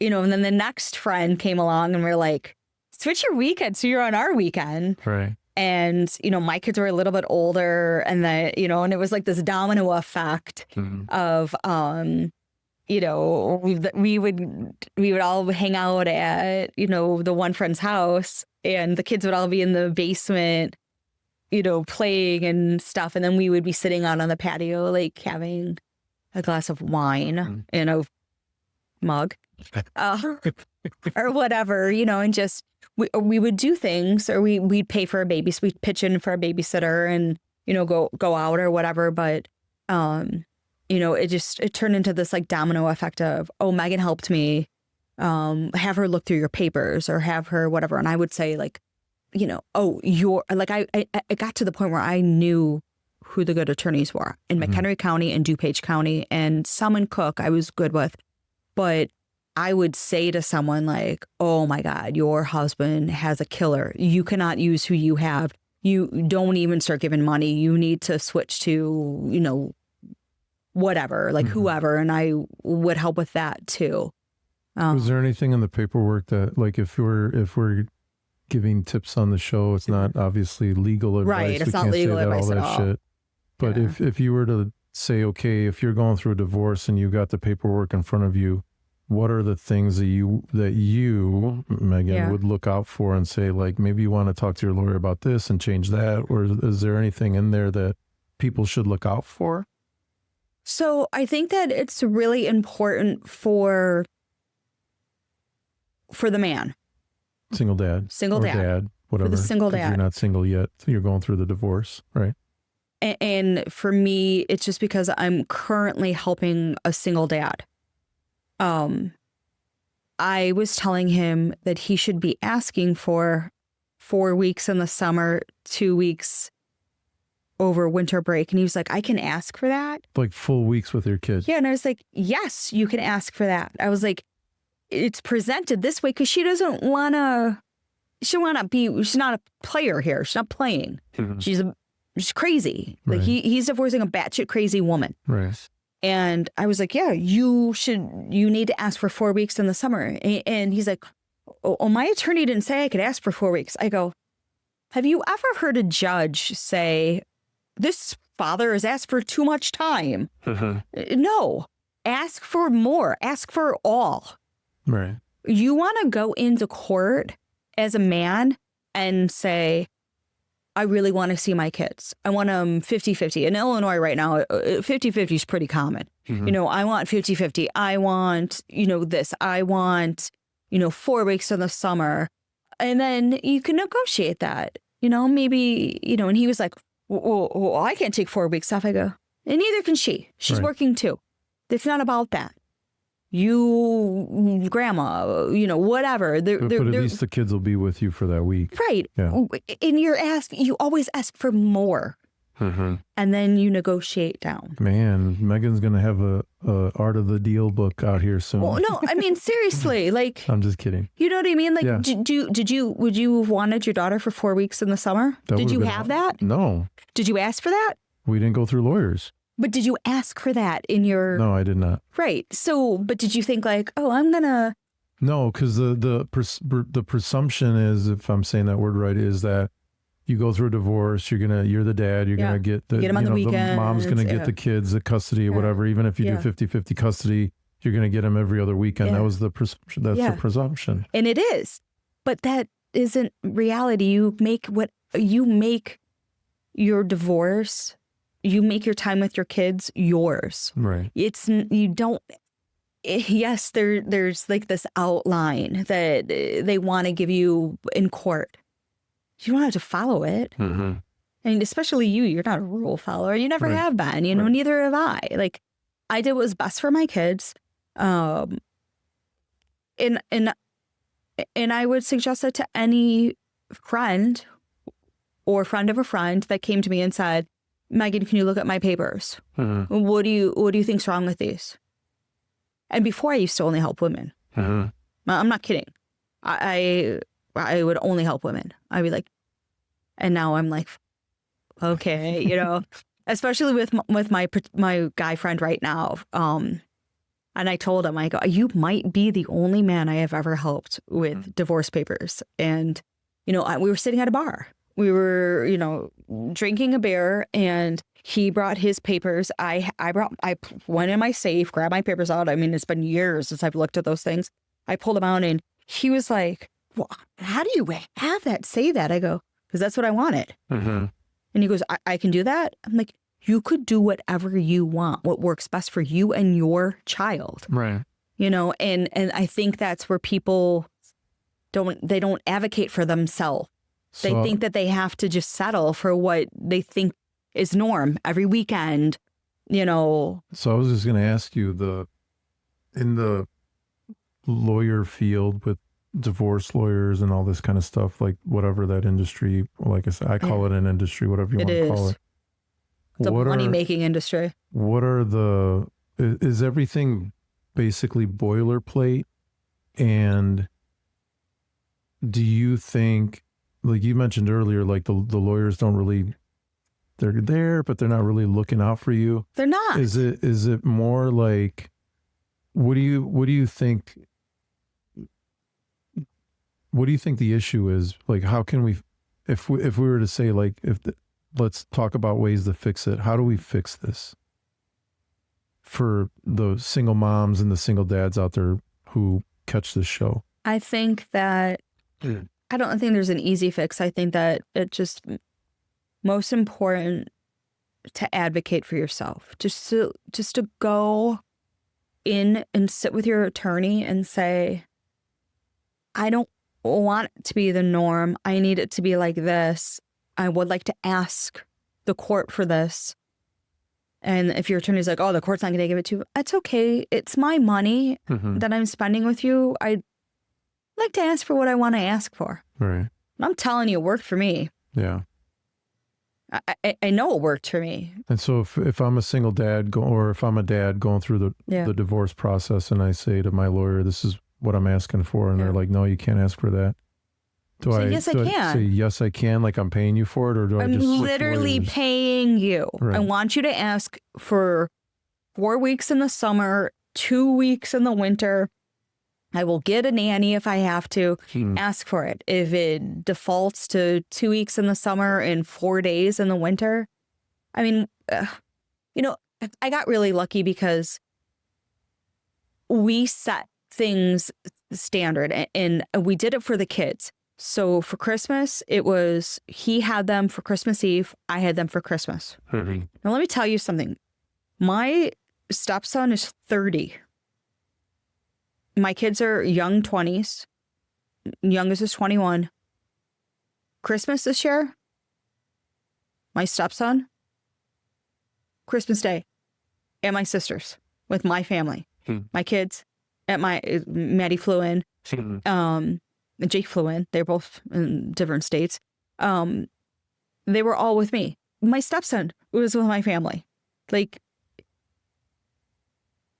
that's just how it's been. We just made it so, like, dad's this, dad this. Like, I understand, but I don't understand how it's like 1 year Christmas Eve, 1 year Christmas Day. oh, I have to see my kids open presents. Your kid doesn't give a shit if it's Christmas Day or Christmas Eve. It's fucking presents. Right. Just make the best for you. Make it the same every year so that there's consistency. So your child has a consistent future, especially if you get divorced or you know, have custody issues at like a young age. Like, let's say they're 6. You have 6 to 18. Try to, and like I'm saying, like my stepson's 30. He just turned 30. Still coming to my family. It's still Christmas because that's how it always was. Right. You know? And you have a good relationship with him that he's like want to stick around and do that shit with you. Yeah. I'm cool as hell. Who wouldn't want to hang out with me? I'm a good stepmom. But no, and in all seriousness, like try to make it as consistent as possible. Like, you know, and I know I get that because even like I said, I've never gone through lawyers. Oh, never gone. But when we were going through the divorce, we didn't go through lawyers. We kind of hammered it out and figured it out on our own. The thing that I just, like I said, just working it out with her, one of the things that I resolved to or reserved, or whatever the word is, on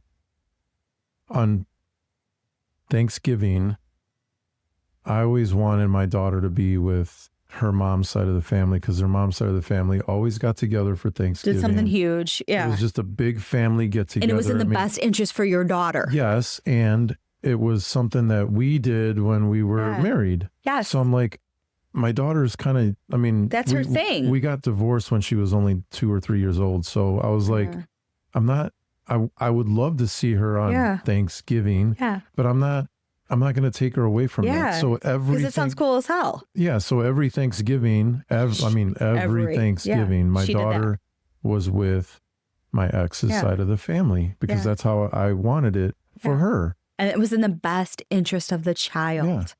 And that's a great dad. And that's what I think. That is a great dad. That's what you're supposed to do. Right. You're supposed to put your child first in all planning. Right. So I think that's why having these conversations is important to me. Like over the years, you know, I said in one of the first shows, you know, PJ and I joking around, like, but it's true. It's a true story. Joking around, before anybody knew what a podcast was back in 2004, PJ and I were kind of sitting down recording little interviews. PJ's a cool cat. He knew what a fucking podcast was. He knew, but not a lot of other people knew. And you know, we got away from it because life happens, the divorce happened. I got away from doing the creative side, the music videos. I mean, you knew me growing up. You're like, how come you don't do movies no more? I'm like, because I just don't. Yeah. And all these years later, we're coming back to it, but I'm coming back to it with like, okay, I have all this experience. Like my daughter's 18. She's going to be out in college and, or, you know, whatever, doing her thing now. And so it's like, all right, let's talk about this. Let's have this conversation because I know cats that are younger than me that are still in it. They're still in it. And it's like, and lots of people are, 52% of people are in it. Yeah. Take this advice. I mean, it doesn't, you don't have to do what I say, but like it might help you. And having the conversation that I had with you over the last 2 weeks where we were talking about bringing you onto the show, I was like, we got to talk about this. Like the whole dealing with the lawyers and how you're helping people with the paperwork and all that shit. I'm like, we got to talk about that. And it's interesting because I have a friend who will be coming on the show. And he was like, you know, you might want to avoid the legal shit, the father's rights topic. He goes, because that shit will probably put you down in like the algorithm rankings. And I'm like, I kind of don't care. Yeah. I don't give a shit about algorithms and all this stuff. Yeah. If we reach people and if the message reaches the right people, then it's going to help them out. Yeah. Eventually. Like that's, you know, going back to the spiritual thing, that's who the fuck put that book on the hood of my car? I don't know, but it was there. Yeah. So I kind of have a feeling like that's what this show is going to be. It's like, it'll be there for the person that needs to hear it. And having you here, I think is a big thing, big part My of that. my brother got custody of his daughter. Did you help him with this paperwork? I did. Yeah. I made a suggestion that he had a notebook and that he wrote down everything. I mean, he did the other stuff on his own. Like I didn't, if he's watching, I don't want him to be like, she didn't help me with everything. Right. We're siblings, Right. But I did say, write it all down. And I really, this is really important for men. So my brother had a notebook. He wrote everything down. I said, write it all down. Like a journal, Dear Diary. And when my brother went to court, her attorney said, oh, he could have just, and the judge said, look at this. He didn't just sit and do this morning. This is real. Like he has had this child more than the mom, more than like it would say they're like, and I said, write the word mom, dad. That's what a judge wants to read. Mom wanted to go out with friends, asked if I would babysit. I go, use the word use those words. And I think like for a man who has their children a lot and wants them more, and they're dealing with, there's some women who they would prefer if the father had the kids more. I mean, that's real. And if you're in that situation, you should write everything down, journal it, Dear Diary, that style, so that you can present that to a judge and say, her, him, whatever, the mom. Okay. I've been with my kids. Because you have the right of refusal for having the child before a babysitter. So like in my brother's case, and my niece is the same age as my daughter. So this is okay to talk about now. My brother would say, like, you have to ask me first. And they were never married. Oh, you have to ask me first. And so she would be like, do you want her tonight? Yes. Yes. Yes. Of course he wanted her, So by the time it got down to custody, my brother got full custody. Yeah. And she had the daughter on the weekends, every other weekend. And there are situations like that. I mean, not all moms are sitting here like this going, I wanted my kids. I fought. Some moms, they're okay with that. And there's nothing wrong with that. Right. But if you're a dad that wants your child, you write that shit down, write everything down so you can bring it. The judge wants to see it. Your attorney might say like, oh, that doesn't really mean anything, but the judge cares. Any judge cares. They want to see how much you have your child. I remember standing the last day in front of the judge with my ex-husband, and the judge said, I can tell you I've never heard a father ask for less time. And he said, well, this is the time I have available. Such a fucking douche. This is the time I have available. I could have them on Fridays. Can't believe I'm saying this out loud. I can have them on Fridays from 5.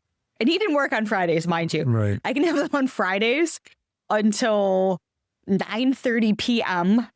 And I can have them on Saturday night, every other Saturday night from 8 p.m. until 8 p.m. on Sunday night. Yeah. The judge was like, I've never had a father stand here. And he was like, well, that's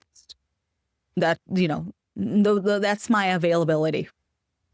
He's like, you don't want your kids more? And he's like, their mom's great. They're fine with their mom.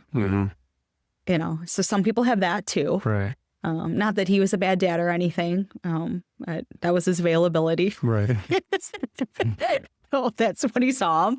But if you're a dad and you want your kids more, then you got to fight for it. You just do. And even like how you're saying, like I said, I didn't have the experience of going through lawyers and all that shit. But even when my ex would be like, I have a work thing coming up. Can you take her? Absolutely. Yes. Every fucking time. Yes. If I had plans, Yes. sorry, plans. Canceled. My daughter. My daughter comes first. Yes. That's how it always was with me. Yeah. So, and I get, life and situations and shit like that. And some dads out there can't do that, but like, but that's the right way to do it. Yeah. Like you hear stories all the time where, it's like, oh, my wife, my ex-wife, the kids are with a babysitter tonight. She didn't even ask me. Mm-hmm. That's actually in contempt of court. Your divorce papers should say that. That's something in your divorce papers that it should say. If the divorce papers say that, because I'm sure the women that get away with that, it's because it's not in there, right? Right. Yeah. And your divorce papers should also say no overnight guests unless marriage. Yeah. And those are for obvious reasons, especially if you have a daughter, so that your daughter doesn't think that you're trying to raise a strong woman, or just safety. I mean, shit. In safety, in safety for, I wasn't thinking that way, but you're right. 100%. I had that experience. Like I said, starting with the show, I'm the one that had the affair. I'm the one that fucked everything up. And one of the things that, even though, I don't think I ever told you this story. So she knew, obviously I told her about the affair. I didn't get caught. I owned up to it. Yeah. And at first she was like, I don't want this other woman around our daughter. And I'm like, that's fair. I had those words too. That's fair. And later, once she forgave me for all the shit that I brought onto the family, she said, she's like, I forgive you. And if this is the woman that you're supposed to end up with or whatever, she goes, I hope you're happy with her. That never, wow. That situation never happened. It was really interesting that my ex kind of put it that way. So I was thankful to her for that. Then you don't want the other one anymore. Just kidding. No, I don't. Just kidding. Just kidding. I don't.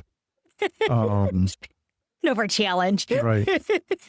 But I'm so sorry you're being serious and I just made that a joke. I'm so sorry. That's why I love you. But what was interesting to me was that my ex started dating a guy. Is the guy she married? No. Oh. So this guy was a coworker. I knew him when we were married. Okay. I thought he was a cool guy, nice guy. Yeah, so did she apparently. Yeah. And so he was cool. He stepped into the picture. The thing is, once we were divorced, he thought, now I'm taking over. Oh. And I was like, no, you're not. No. And you're a tough guy, so that would be intimidating, I think. Well, when guys go toe to toe, they both think they're tough. So one of the things that came up was he's now in the picture. Yeah. I'm not supposed to be in the picture at certain times. And I'm like, I can respect that. Yeah. But when it comes to my daughter, go fuck yourself. Yeah. Yeah. Right? Go fuck yourself. Because now you're in my house, because it was still, my name was still on the fucking mortgage and all that shit. Yeah. Now you're in my house, coming into my roof that I used to have. I understand. It was my bed. All that shit, but it's, I give a flying fuck about all that. It's my kid is in that same household. I get that. So that's a good dad. So to have another guy be like, I'm stepping in now. No, fuck yourself. You're not. Yeah. You can have the house. You can have the woman. You can have whatever. The TV. I don't give a shit. But you don't get my kid. Yeah, the kid's mine. And that guy left the picture. She didn't want to have anything to do with him eventually. Well, that's good. But because he didn't sound like he was the right fit for your family either. Well, you choose what you choose. Yeah. And the guy, I mentioned this show, I don't go into details because I don't know. She's with another man. I don't know if they're married or not. I don't care. I thought she was married. I don't know. I don't care. But they have. I thought she got married 10 years ago. I have no idea. I'm saying on the show, I don't know. I never asked for details. I don't give a shit. You don't even know if your ex-wife is married? No. Didn't she get engaged 10 years ago? I have no idea. I thought you said she was engaged. I remember being out with you and you'd be like, oh, my ex got engaged. She has another kid with this man. Oh, but I don't know if they're, I'm assuming they are. I don't know. But all that being why said, don't you just don't feel like it's your business to ask, or you don't want to know? that is number one. Hey, are you married? No, I don't care. Plus, It's real fucking easy to ask. my daughter was Congratulations in Yeah. order. my daughter was older, Yeah. and like I said, they were already having a kid together. So I'm like, that's Okay. kind of a different scenario. How old's the versus- kid? She's like 8 or 9 Oh now. shit! So this is okay. So my daughter was like 10, 12 or whatever at the time. So Do you ever go in the house? yeah. Do you see wedding photos anywhere? No. Do you look around? No. I don't. I'm not that fucking nosy. I don't give a shit. Next time you're in their house, open your eyes and just do like a. I promise I know you. what's in this room right now. It's okay to look. I promise you, if there's wedding photos in their bedroom, they don't have it In their anywhere. bedroom? I don't have. I've never seen wedding photos in like the living room or anything. Okay.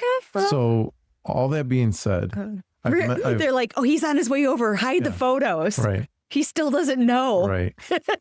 So all that being said, I can tell you they don't give a shit if you know or you don't know. Right. Just ask. I've mentioned on the show. Do you care? No, I don't care. Okay. I've mentioned on the show before that I'm cool with him enough that I'm like, he's there. He's put a roof over there. And he's good to your daughter. He's good to my daughter. Yeah.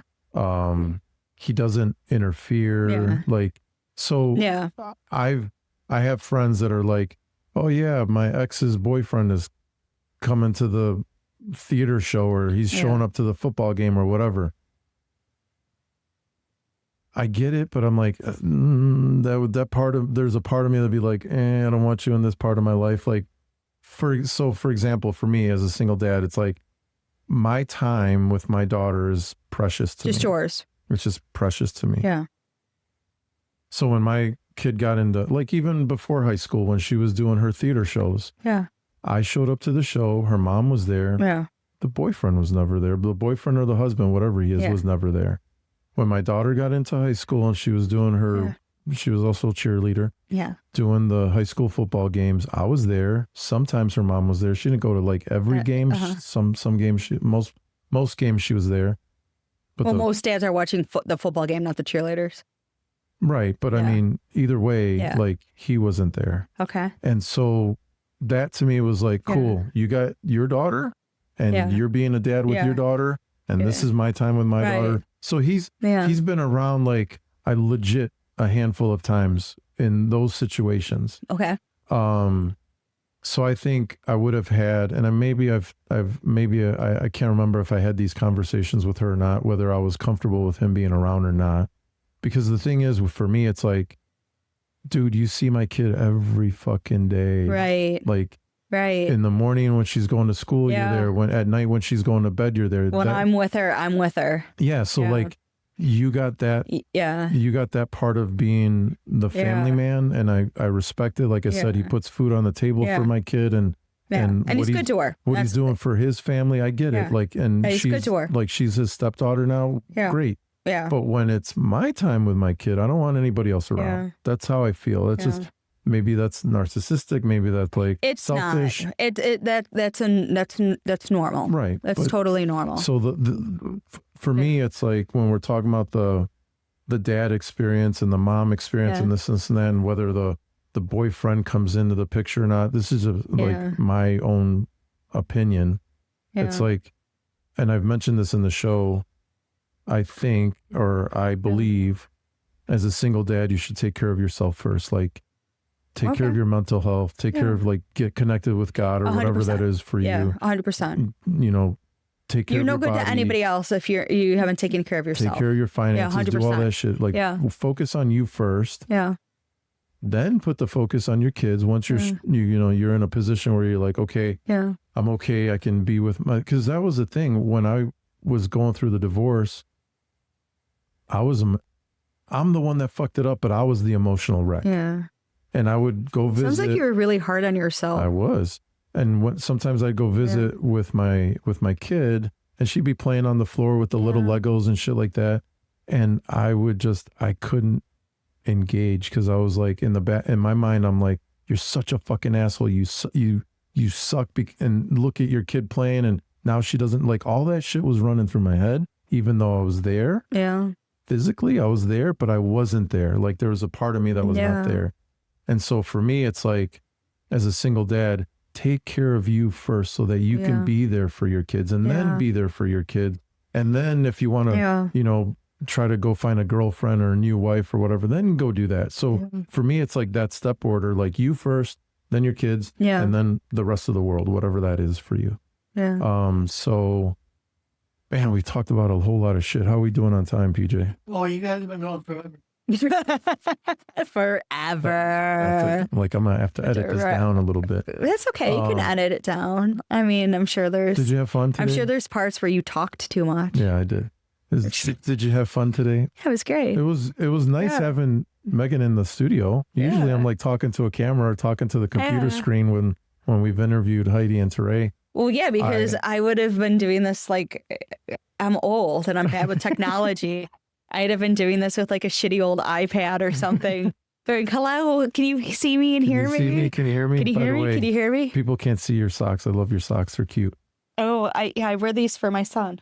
Nice. So with that, I'm going to say thank you for being on the show. Yeah, it was great. Had a whole lot I hope to talk that about. I said something helpful, or everything was hopeful. Yeah, I hope that there was something that someone could take that. I mean, shit, I learned stuff from you today, so it was very beneficial. I do want to leave with this as a single mom, and you had mentioned, I think before we started recording, that your parents got divorced. Yeah. What was life like for you being raised by a single mom, but because of the show, it's Single Dad Project, how was it for you being raised as a daughter of a single dad? Or did he go find a girlfriend and get married right away after? Oh, my dad? Yeah. My dad is super Catholic. He's never dated anyone because in the eyes of the Lord, he's still married and he doesn't want to go to hell. It has nothing to do with that he was a fucking asshole. He thinks he's going to go to hell if he dated someone else. Right. So when my parents got divorced, I was living in California. So I was, in my 20s. So it was like later. My brother's younger. So my parents got divorced when my brother was 18. And I was 20 something. So I didn't, my mom got my mom. I helped my mom would be the first woman I ever helped With the divorce paper stuff? Yes. Interesting. Yes. And my mom was dumb. You know what she did? I said, get the key to the safety deposit box and go to the safety deposit box. Do you know what that dumbass did? Oh, I need to go to the safety deposit box tomorrow. Can I have the key? Guess what? We went to the safety deposit box. You want to know the signature right in front of hers was? My dad's. My dad literally raced her to the bank to the safety deposit box. That's funny. Yeah. I was like, she did, my mom, I did help her with stuff. And I can tell you that as someone in their 20s, hoping a parent get divorced, no matter what the relationship was, I did not have a good relationship with my father, and my father was never nice to me. I am now taking care of him. He's in his 80s. Nicer to you now? Yeah, I mean, he doesn't have a choice. He'd literally fucking kill him with one fucking pill. Just kidding. Ha ha ha. I hope to God he didn't die while I've been gone. But yeah, so like people are always like, how are you the one taking care of him? Like, how have you killed him? And there's like this joke that I'm going to leave a Danish at the bottom of the stairs. It's so bad. And then tell him like, there's a Danish at the bottom of the stairs for you because my dad likes sweets. Right. And then just push him and then they're like, oh, no, he must have dropped that Danish. It's like a whole fucking joke about Danishes. Like even the people at my work know it. So if my dad ever dies in the fucking stairs, like everybody knows this story as a joke. But what were we saying about my parents? No, I was just asking if there was a situation where like growing up as I didn't know. So yeah, I did. My mom is the first person I really actually helped. I never really thought of it that way.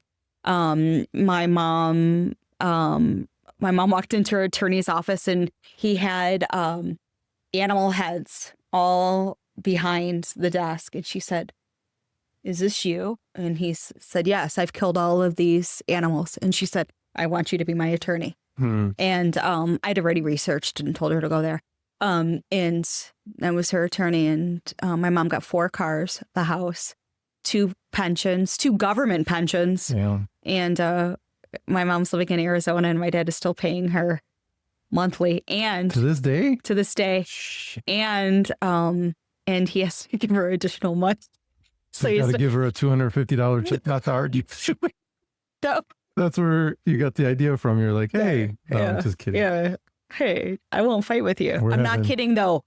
To pay someone to not fight with you, Yeah.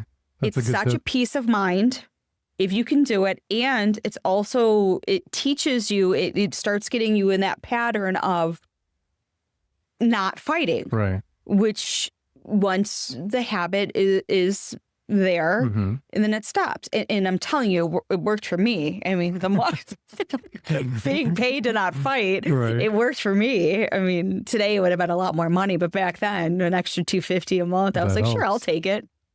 So obviously we can talk all night. Yeah, We I can know, Sit but- here and talk all night. We're going to end the show on that. Take the tip. Pay your ex $250. Yeah, not to $250 argue or about- no, I mean, today's rate would be like for, 500 at least. Adjusted for inflation. Yeah, right. 250. Like, what can you do with 250? That's not even a car payment. Oh, buy her a car. Fire. Could be anything. So with that, I loved having you in the studio. this was We great, should do this especially more you often. in that jacket. And yeah, right. And I think in the future, I'd like to have you back and talk more about like the ideas or the information on what to look for in the paperwork if somebody's going through that. Yeah. I did watch a podcast like 4 or 5 months ago. This divorce lawyer was on the show and he was basically talking about like, get all your paperwork straight before you even get married. Like, he's like, talk about these things before you get married because the statistic says you're going to be divorced. 52% Yeah. of people get divorced. So line that shit up right away. So this guy was basically saying, and it was a great I had a conversation. prenup that didn't work in So- court. So But it was good. I think it's good advice. I'm like, if you're going to get married, might as well think of the outcomes because you never know. Life just is an asshole sometimes and throws curveballs at you.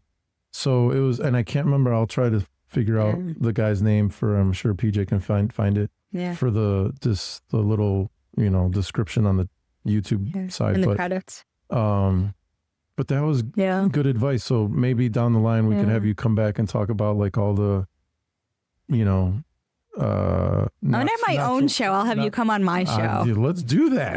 I'll have you come on my Let's show. give Megan a show. It's like blah blah blah blah blah blah blah blah blah blah. Oh, Megan, do you want to talk now? But we got to. If I come to your show, we got to do the mugs with wine in it. Okay. Oh my God, it was supposed to be so no one knew. No one knew it was supposed to be coffee, but it's wine. In wine, there's truth. All righty. With that, I'm going to say goodbye. Thank you very Bye, much for checking out the everyone. show. Thanks for having me. We should have, hopefully it's not too much of an edit, but we should have this show up by Wednesday. If you're seeing this, thank you, Megan, for coming on the show. Anytime, anything for you. Check out our other interviews on the Single Dad Project podcast, and we'll see you on the next one. Yay. Hey.